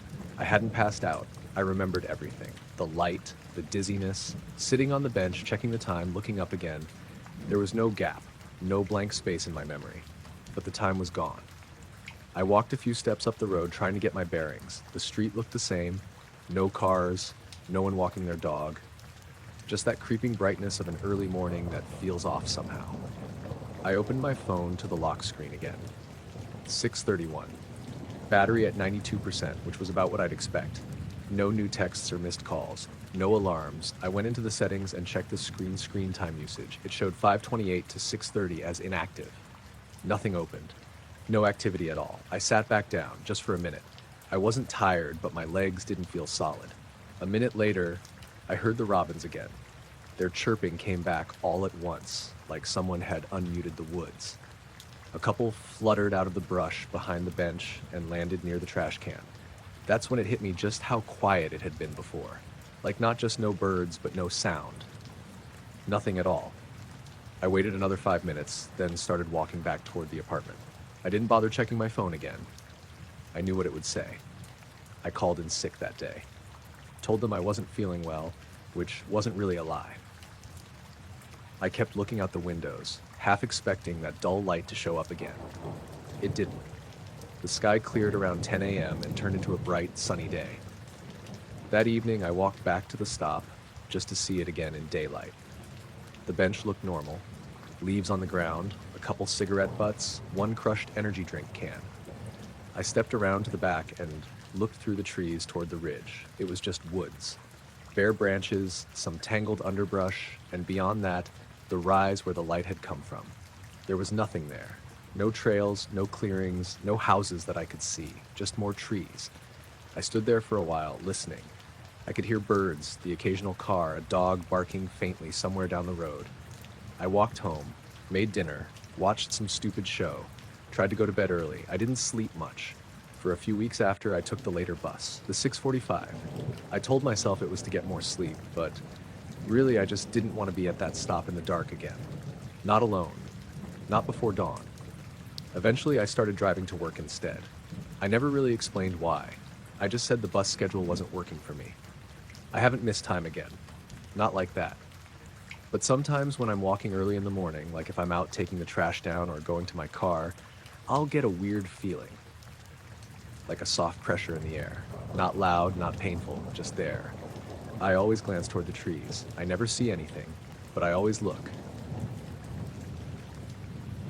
I woke up in the middle of the night like I often do, but this was different. It wasn't that groggy half-dream wake where you can't tell if you actually opened your eyes. This was sharp, sudden awareness. I sat up, glanced at the clock on my nightstand. 3:07 a.m. I rubbed my eyes and reached out for my glasses, and that's when I noticed the front door. It was wide open. I mean, fully open. The deadbolt sticking out like someone had pulled it without turning it back. Wind swaying the curtain over the side window. I'd locked that door before bed, always did. I'm the kind of person who double-checks locks, deadbolts, even windows before I go to sleep. There was no rational explanation for it being open. My first thought was, someone's broken in, but the house was silent, apart from the faint hum of the fridge and the house fan in the living room. No footsteps, no creaks from the floorboards, nothing. Just that wide gaping front door framing the dark yard beyond. I eased out of bed in bare feet and stood there for a moment, heart thudding, trying to digest what I was seeing. I shut the bedroom door quietly behind me, standard habit, not thinking about it, and walked toward the living room. My feet hit the hardwood, and I remember thinking how normal it all felt, like I was missing something obvious. I flicked on the hallway light. That's when I noticed the mud, caked on the soles of my feet. Dark brown, dried in patches like it had been walked through thick, wet dirt. I looked down at my feet, confused. I hadn't been outside. Not that day, not that evening. I remember brushing my teeth, setting the coffee maker for the morning, locking up before crawling into bed. No steps outside after that. I took a slow breath and forced my eyes up to scan the room. Nothing was out of place. Couch cushions lined up, coffee mugs on the counter where I left them, keys on the hook. No sign of disturbance. But the front door was still open, and my feet were muddy.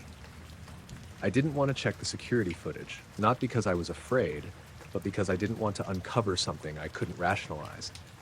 But I stepped into the kitchen anyway and pulled up the security app on my phone. There was a power drop in the middle of the night. The system logged it at 2:52 a.m. A brief dip in power, like a breaker flipped momentarily or a utility fluctuation. The cameras had restarted right after that, but the footage from 2:51 a.m. to 2:55 a.m. was just a frozen frame. A still image of my porch light glowing in the night, no motion recorded, no timestamps moving, just static. I swiped around the app, pulled up the clips from before and after. Everything else looked normal. Cats prowling the backyard at 11 p.m., dawn light rising over the street at 6:15 a.m., cars passing by the driveway. But that 4-minute gap was just gone. I locked eyes with the open front door in the live view, then panned to the back. The backyard cam showed nothing unusual. Snow was melting in patches, no footprints at all, nothing moving. I closed the app and put my phone in my pocket. Still feeling like I was piecing together a dream I'd already forgotten. I walked the few steps to the front door, my socks forgotten at the foot of the stairs, still barefoot and muddy. The mud pattern was odd, smeared in a way that didn't look like someone had walked forward or turned around. It looked like someone had stepped down and then back up again, like a hesitation, a pause in motion. Outside the door, the porch light was flickering slightly, like the bulb was old or the socket was loose. I glanced down at the doormat. No footprints heading into the yard. Just clean pavement. I leaned out, hands on the doorframe. The street was empty. No cars, no voices. A single streetlight across the road cast an orange glow on the sidewalk. Nothing stirred. I closed the door behind me carefully and dead-bolted it. That felt automatic, muscle memory more than thought. I stood there a second, listening to the click of the lock slide home. I took off my socks and set them by the laundry basket, mud side up. I padded back into the kitchen to get a glass of water. My eyes kept flicking to the clock. 3:15 a.m. I couldn't go back to sleep, not after an experience that didn't make sense. So I pulled up the security clips again, trying to watch the moments before the freeze, trying to see something I might have missed. A flicker of light, a shadow at the edge of frame, a blur in the corner. But the frames were clean, steady, normal. Birds on the wires outside at 1:30 a.m., nothing walking up the porch steps, just the usual calm night. I sat there with the coffee pot warming up, waiting for dawn, watching the live feed, wondering about that gap exactly at 2:52 a.m. I noticed a few other odd things in the footage, little anomalies I didn't register before. Twice, a swatch of yard looked like it glowed faintly for less than a second. Once, the timestamp jumped by a frame but showed the same visual content, like it had been duplicated. I chalked it up to glitching software at first, but as the minutes ticked past, I felt that same emptiness I'd felt standing at the open door, like something had interrupted my night, and I had walked through it without knowing. I cleaned up the mud from my feet with a damp towel and laid out a pair of slippers beside my bed. The socks went straight in the wash. I kept checking the clock, waiting for the next strange moment.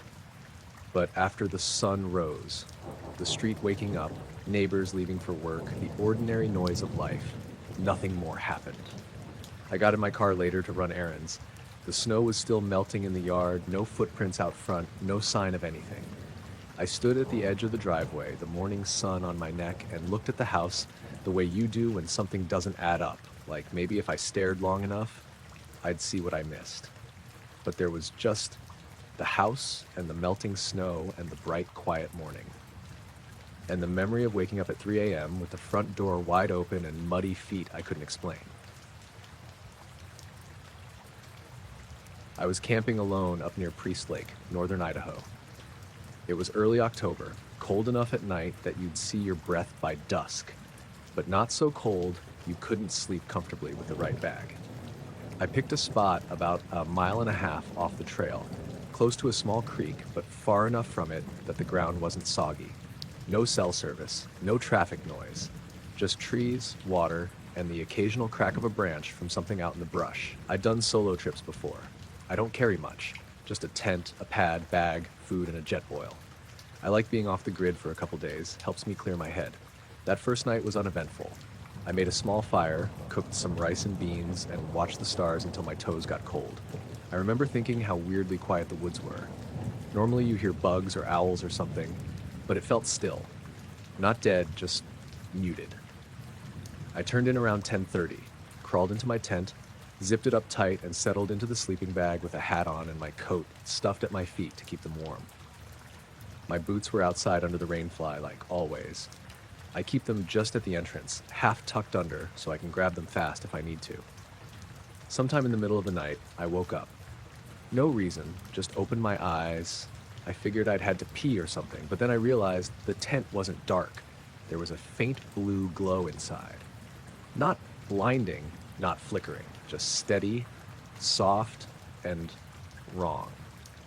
I sat up a little, thinking maybe the moon had come up and was shining through the fabric, but the light wasn't white. It was definitely blue, almost with a green tint, like those LED nightlights people use in hallways. I didn't hear anything at first, just the sound of my own breath, a little louder than usual. Then I caught it, this humming low and slow, like a mechanical drone way off in the distance, rhythmic almost. Not music, but steady, like a giant machine, cycling over and over again. I unzipped my sleeping bag just enough to reach for my headlamp, but when I clicked it on, the beam looked dim. Not broken, just weak. Like the batteries were dying, even though they were fresh. The humming got a little louder, not by much, just enough that I could tell it was closer than I thought. It wasn't coming from any one direction, it felt like it was in the air. I didn't move for a while, just sat there, cross-legged, staring at the glowing tent walls and trying to listen past the sound. There were no animal noises, no rustling, no wind. Then I realized I couldn't hear the creek anymore. It had been running steady the evening before, loud enough to drown out background noise. Now, nothing. Like the whole area had been put on mute. I stayed frozen for maybe 20 minutes. I didn't check the time. I didn't want to look at my phone. Something about the light and the sound made me feel like I wasn't supposed to move. Eventually, the humming slowed. Not stopped, but dipped in frequency, like it was powering down. The light faded a little too, gradually, like someone dimming a switch. Then, dead quiet. The glow disappeared all at once, like someone flipped it off. My tent went back to pitch black, and I could hear the creak again. Faint at first, then normal. I didn't sleep after that, just lay there listening, every little sound making my pulse jump. When it started getting light, maybe 6 or so, I finally unzipped the tent and crawled out. The air smelled normal. Damp dirt, pine needles, wood smoke from the fire pit. I stepped into my boots and stopped. They were dry, clean, and sitting side by side a good 5 feet from where I'd left them. I always tuck them under the fly, heel to heel, toes pointing out. It's habit. I know I didn't leave them that far out, and I sure didn't stand them up neatly like that. They looked like someone had placed them deliberately. The laces were loose, like I'd just pulled them off. No mud, no leaves stuck to them. I looked around, no prints, no disturbed ground, no scuffs on the fly or the tent. I walked the perimeter of the site, circled the trees. Nothing was out of place, except the boots. I packed up fast and hiked back to the main trail. Didn't stop to eat, didn't make coffee, just got moving. It wasn't panic, not really. just a sense that I shouldn't stay there any longer than I had to. By the time I made it back to my car, the sky had clouded over. A few other vehicles were in the lot, but I didn't see anyone. I tossed my pack in the trunk and sat there for a while, engine off, trying to make sense of it. Still can't. I didn't dream it. I know that. I've camped in those woods plenty of times since. Not alone, though. Not anymore. I was driving home from my friend Carl's place in Bloomington. It was close to midnight, cold out, early December. No snow yet, but that dry kind of cold that gets into your sleeves when you're not moving. I'd taken the long way back, one of those old state routes that barely sees traffic after dark, the kind with no shoulders and way too many deer warning signs. I like it better than the main road. No stoplights, no semis riding your ass. There's a stretch near Monroe Lake where the trees get real dense, and the road dips and winds like it was laid out by someone half drunk. No houses for a couple miles. That's where it happened.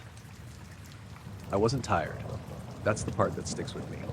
I'd had one Coke, no booze, and I remember the whole drive clearly up to a point. My phone was in the center console playing music on shuffle. It was warm inside the car, jacket on the passenger seat, windows fogged just a little at the edges. I came around a bend and saw a light up ahead. At first I thought it was headlights, maybe someone pulled over or stalled out, but it wasn't moving. And it wasn't the right color. It was too white, bluish almost, like those new LED street lamps, but brighter. It hovered maybe 2 feet off the road, dead center, not swinging or flickering. Just fixed there. I slowed down. My brights were already on, but they didn't help. The light ahead didn't flare or dim with my approach. Just held steady. I eased the car to maybe 15 miles an hour, crept toward it.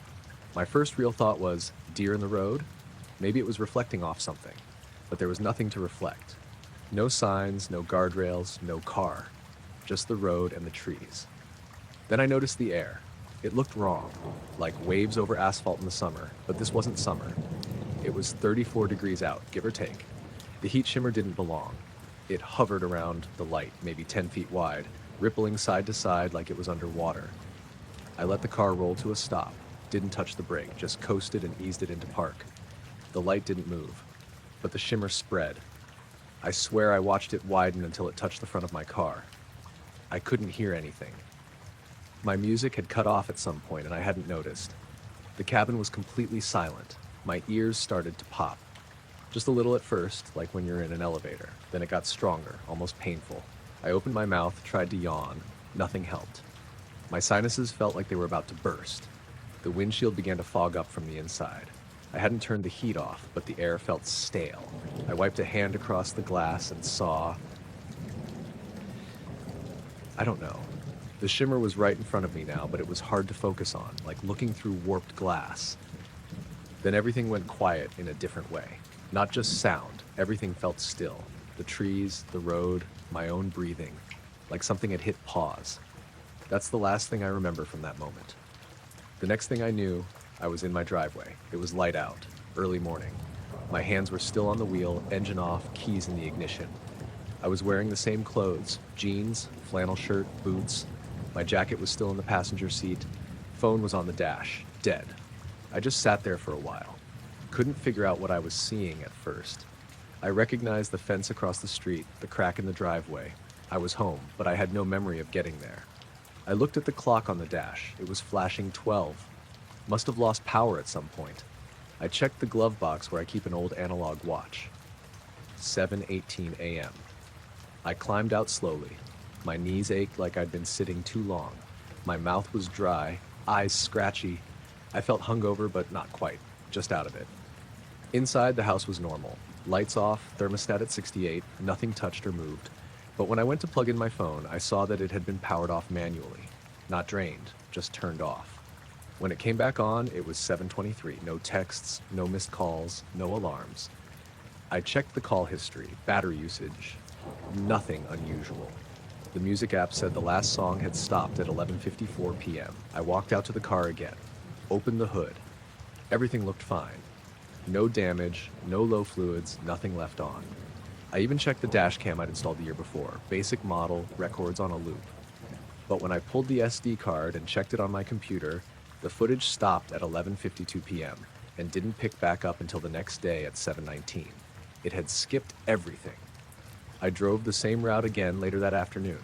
Same curves, same trees. I found the exact bend in the road. Nothing was there. No sign of an accident, no utility work, no lights or equipment or anything that could have caused what I saw. The next day, I walked that stretch of road for half an hour just to be sure. Looked for burn marks, tire tracks, anything. Found nothing. It's been months. I haven't had anything like it happen again. But every time I drive at night, especially near that lake, I keep one hand close to the gear shift, like I'm going to throw it in reverse without thinking. I still don't know what happened between 11:54 and 7:18. I remember the road, the shimmer, the light, then nothing. But somehow I made it home. I was 9 when it happened. I didn't tell anyone for a long time, not even my older brother who I shared the room with. He wouldn't have believed me anyway. He was 12 and already in that stage where everything was dumb or boring unless it had explosions or a skateboard in it. It was late June. We lived in a one-story ranch house in northern Minnesota on the edge of a neighborhood that sort of faded into woods. My room faced the backyard, which ran into a bunch of trees, then a steep hill that dropped off toward the creek.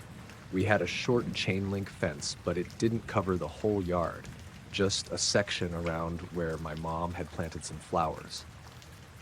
That night I was still awake because it was summer, and I didn't have to be anywhere, and because I'd snuck a flashlight under my pillow so I could keep reading a Goosebumps Bumps book after lights out. My brother had passed out around 10, like usual. He always slept like a brick. I was reading, curled up on my side with the flashlight propped under my blanket, when I noticed something weird. The light in the room shifted, even though everything was off. It was subtle at first. I thought maybe it was a car turning around or someone's motion sensor light in the yard next door, but it didn't flicker like headlights. It was steady, pale, almost gray-blue. I turned off the flashlight and lifted the blanket to look. The whole wall across from me, the one with the window, was glowing faintly. Not bright enough to light up the room completely, just enough that I could make out shapes. My dresser, the edges of the closet door, the lump of my brother in his bed. I sat up slowly. The glow was coming from the window, through the curtains. We had those thick cotton curtains with little stars printed on them, navy blue with yellow stitching. They didn't sway much, even if you opened a window. That's why it freaked me out when I saw them move. Just a little, like someone had brushed them with their fingers from the other side. I froze, thinking maybe it was the fan. But we didn't have one in that window. The window was shut. I was sure of it. I slid out of bed as quietly as I could, not because I was worried about waking my brother, but because I suddenly had the thought that something might hear me. I didn't go all the way to the window. Just stood a few feet back and listened. There was no noise, no bugs, which was weird. Summer nights around there usually buzz like crazy. I remember that part clearly. It was silent, like the house had been dropped under glass. The curtains shifted again, not a full swing, just a little ripple, like the air behind them had changed. I remember backing up and pressing my legs against my bed frame. Then the light outside started to move, not side to side, just down. It faded slowly, like it was sinking behind the hill. The glow in the room softened, then disappeared altogether. A second later, I could hear the bugs again, crickets and that high whine from the woods, like someone had hit play on the world. I didn't go to the window that night. I just got back into bed and pulled the blanket up to my chin and stared at the ceiling until the sky started to lighten. My brother didn't stir once. In the morning, I went to the window first thing. Not because I expected to see anything, really. I just wanted to make sure I hadn't imagined it. The screen was bent outward. Not the frame, just the mesh itself, like someone had pushed at it from the inside. One of the bottom corners was pulled away from the track. The lock on the window was still latched. I opened it and leaned out. The mulch under the window didn't look disturbed. No footprints, no trampled flowers. But the screen didn't make sense. It was pushed out like someone had leaned hard on it trying to get out. My brother came in behind me while I was still standing there and asked what I was doing. I told him the screen was messed up, and he said it was probably a raccoon or something. I didn't argue. I bent the screen back into place best I could. It never quite fit right after that. There was always a gap in the corner that let spiders in. That day, I checked all the other windows in the house. None of their screens were messed up, just mine. I didn't sleep much for the rest of that summer. Every night I thought about closing the curtains tighter or shoving a chair under the doorknob, but I never did. I just stayed very still, listening. Nothing ever happened again. At least, not like that. But I always wondered, if the window had been unlocked, what would have happened? I was up at Split Hand Lake last September, just north of Deer River. It's one of those lakes no one really talks about, probably because there's only one public boat launch and barely any cabins around it. Just thick pine, jack oak, and the occasional beaver lodge along the shore. I'd been going there since I was a teenager, mostly to fish, sometimes to get out and clear my head. That night was one of the warm ones, where the air's cool enough to need a flannel, but not cold enough to see your breath. The sky had been clear all day, but by dusk, a haze started creeping in, like thin smoke that never thickened. I launched the John boat around 7:30 and paddled out with a headlamp and a small cooler. I wasn't looking to fish. I just wanted the quiet. It was a Sunday, and I had work in the morning. Didn't really care. Just needed some air.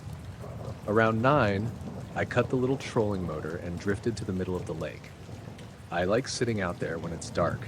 No wind, no bugs if you're lucky, just still water and the occasional owl. The boat creaked a little as I shifted to open a can of beer. Nothing weird. Nothing out of place. Then the water stopped.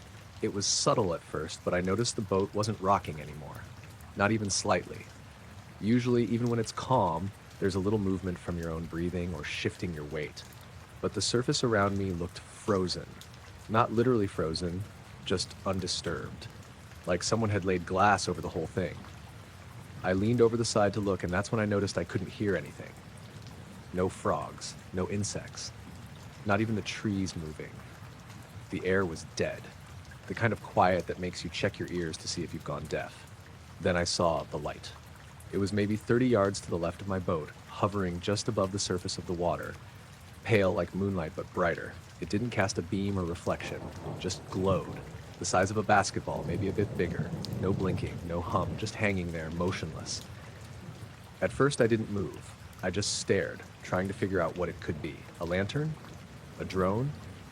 But there was no sound, and it wasn't rising or falling like a balloon might. It just stayed put. I reached for my phone in the cup holder near the seat and realized I hadn't brought it. I'd left it in the truck to charge. I turned to grab my paddle, thinking maybe I could drift closer, but the moment I shifted in the seat, I felt this pressure in the air, like standing under power lines, that low hum you feel in your bones more than here. It wasn't painful, just wrong, like something was pressing down on the lake from above. I froze again, looked back toward the light.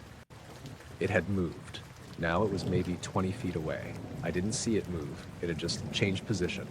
Still floating, still quiet, but closer, and somehow lower. Almost brushing the water. That's when I noticed the color under it.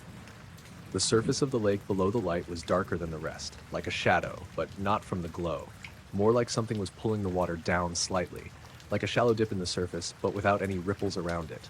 Just stillness. I was fully upright in the boat now, paddle in one hand, the other braced on the side. The air got thicker. My ears popped once, then again. A sharp pressure, like altitude sickness. I tried to yawn, clear it out, but it only made it worse. My head felt light, like I'd stood up too fast. Then, nothing. Next thing I knew, I was drifting maybe 20 feet from shore. Boat was facing the launch. No light, no pressure. Just the regular sounds of night again. Water gently lapping, leaves rustling. My hands were in my lap, paddle across my knees. The headlamp was still on my forehead, light dim but working. My cooler was closed. Life jacket still buckled. I checked my watch. It was 12:43 a.m. I had no memory of moving. Didn't remember turning the boat. Didn't remember picking up the paddle. I sat there for a few minutes, just floating. Heart not racing, exactly, but something in my chest felt off. Like waking up from a dream that wasn't scary, but still leaves you unsettled. Eventually, I fired up the trolling motor and headed in. The battery had about the same charge it did when I turned it off earlier. Everything in the boat looked untouched. Back at the landing, I pulled the boat onto the trailer, tied it down, checked my gear like I always do. Nothing was missing. Nothing was wet or out of place. When I got into the truck, I found my phone right where I'd left it, plugged in, battery full. No missed calls, no texts. I hadn't been out of range, just silent. The drive home was uneventful. A couple of deer in the ditch, the usual fog hanging low over the road. When I got back to my place, I parked and sat in the truck for a while with the engine off, just staring at the clock on the dash. 1:28 a.m. I didn't sleep much. For the next few nights, I kept thinking about that moment. The gap between seeing the light and finding myself near shore. I tried to replay it, tried to remember if I'd blacked out, maybe fallen asleep sitting up, but it didn't fit. I'd been alert. I remember the pressure, the stillness, the sound disappearing, and then the skip. I haven't been back to Split Hand since, not because I'm scared, really, more because I don't know what I'd be looking for. The light was there, and then it wasn't. But I didn't bring the boat in. I know that.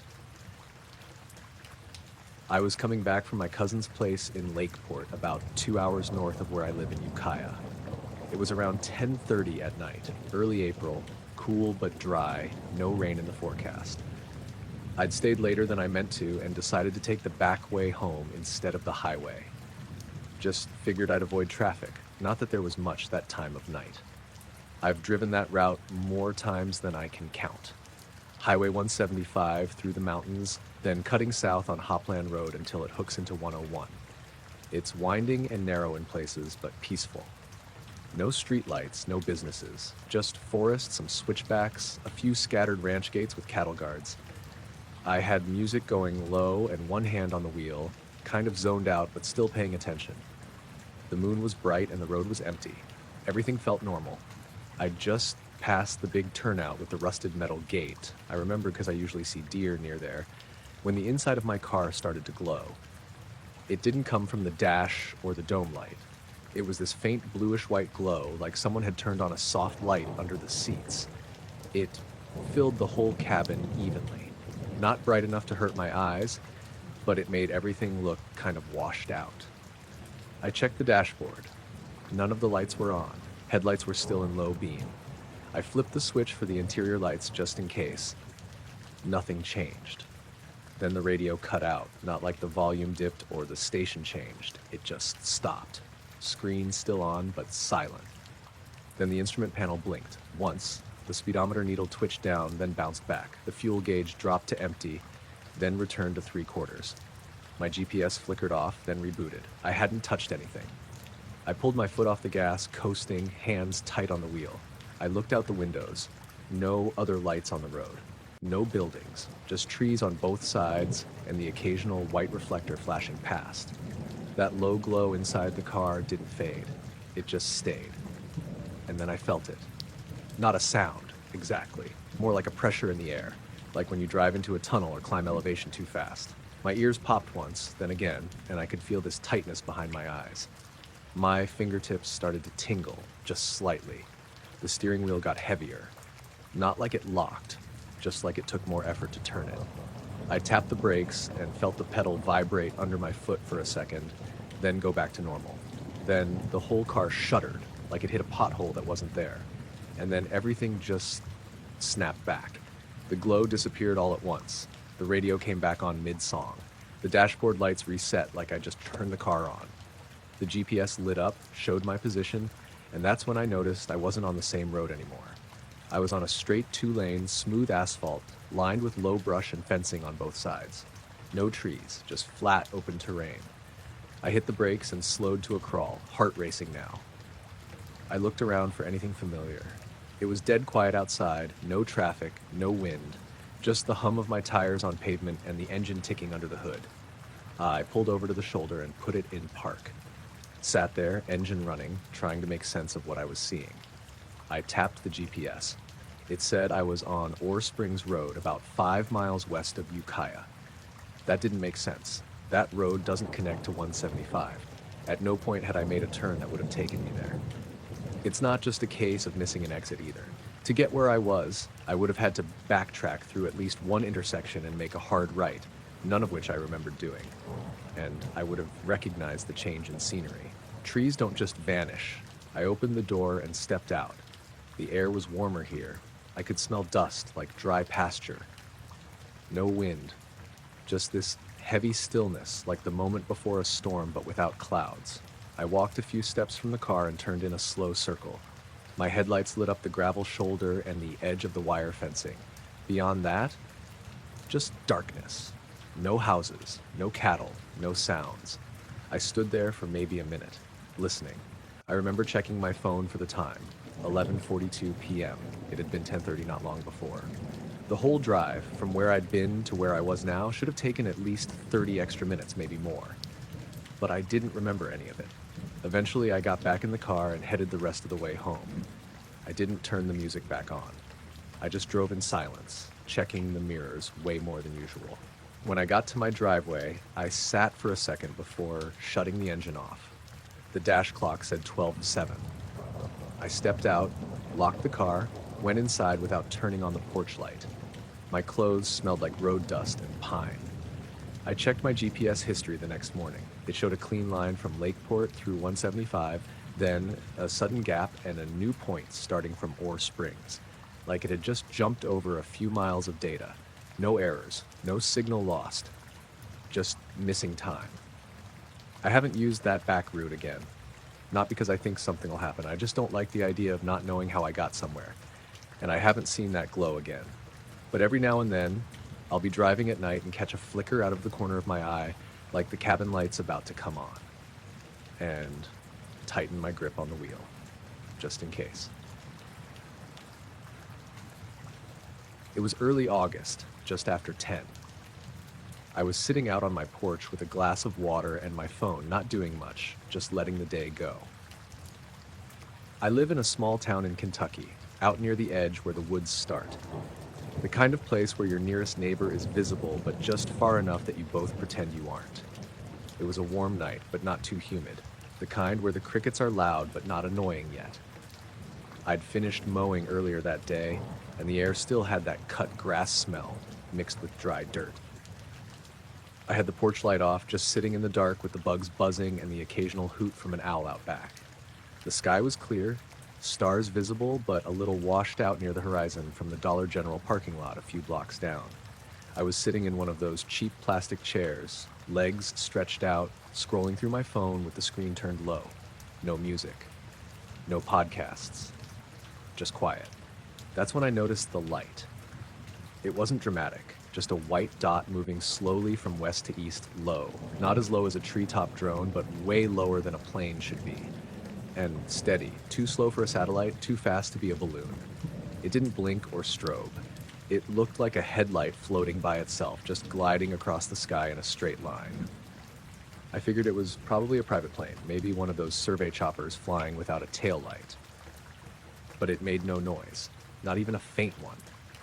Out here, you can hear planes well before you see them, especially at night. This thing was dead silent. I watched it for a bit, waiting to hear something, but there was nothing. Even the bugs seemed quieter for a few seconds, though I might have imagined that part.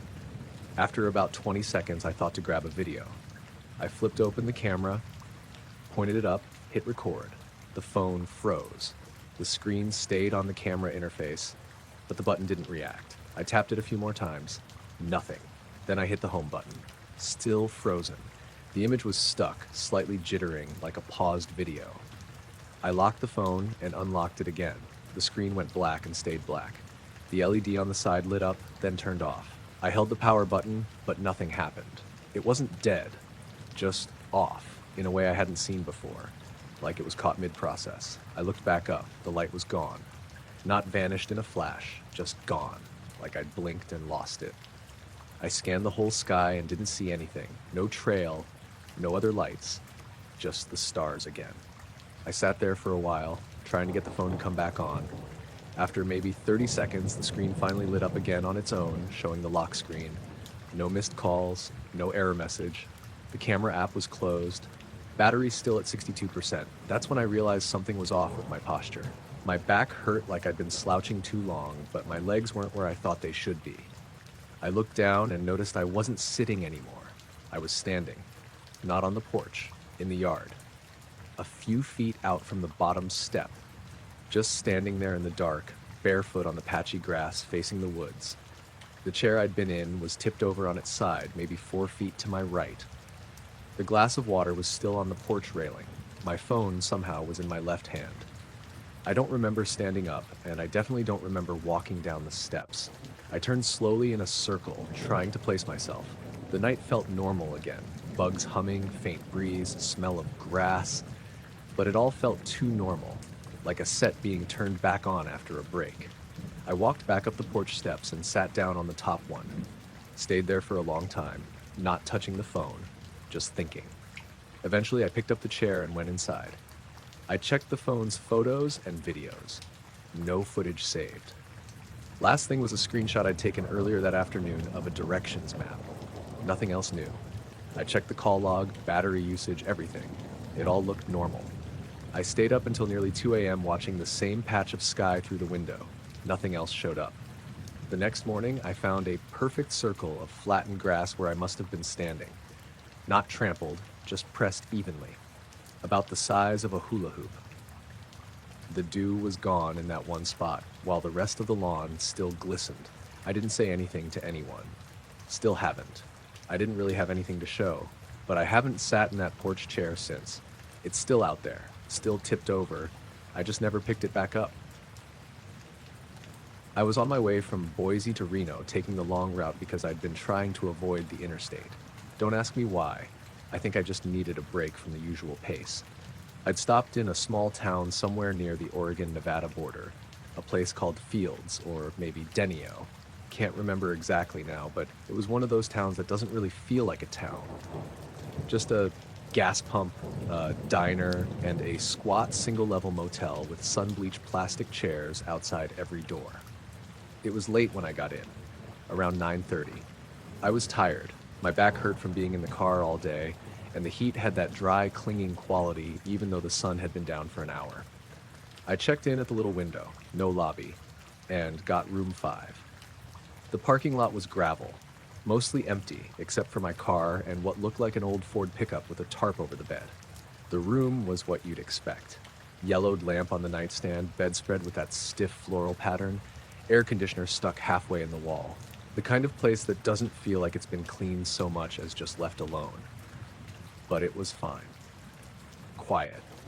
The front window looked out over the lot and a dark stretch of highway beyond that. I remember laying on the bed with the TV on mute, just scrolling through my phone, letting my eyes rest. I set my watch on the nightstand, plugged my phone in, then turned everything off around 11:15. Curtains drawn, door locked, bathroom fan humming. Nothing weird. Then I woke up. I don't know what time it was. No alarms, no dreams waking me up. I just opened my eyes and realized the room wasn't dark anymore. There was light coming through the curtains. Soft, white, almost bluish. Not flickering, not moving, just steady. Bright enough to illuminate the whole room through the thin fabric, but not sharp like headlights. It filled every corner. My first thought was that someone had parked facing the window with their brights on, maybe pulling into the lot, but I didn't hear an engine. Not even tires on gravel. Then I felt it, a deep, low vibration. It wasn't loud, but it was everywhere. Not a sound so much as a physical sensation, like when a big truck idles too close to a building. The bed frame buzzed faintly beneath me. The glass on the nightstand made a small tick sound like it wanted to rattle, but couldn't. I sat up slowly. The curtains didn't move, but the glow behind them was constant. Too even. It didn't come from a single point like a car or a floodlight would. It felt like it was coming from the air itself. I went to the window, pulled the curtain back a couple inches, just enough to peek. There was nothing out there.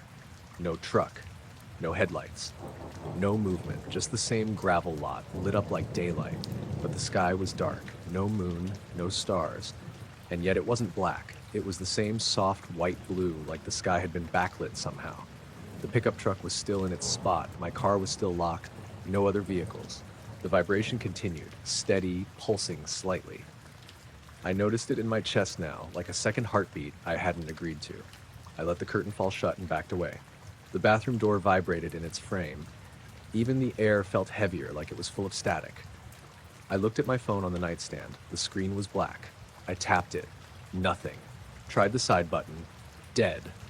I picked it up and felt a faint warmth from the back, like it had been running something. I checked my watch. The backlight worked, but the hands were frozen. It said 1:12. The second hand wasn't moving. I stood in the middle of the room for a while, not really knowing what to do. I didn't feel scared yet, just thrown off. Disconnected, like I was inside a picture of a motel instead of the real thing. The humming rose slightly in pitch, then dipped again like it was breathing.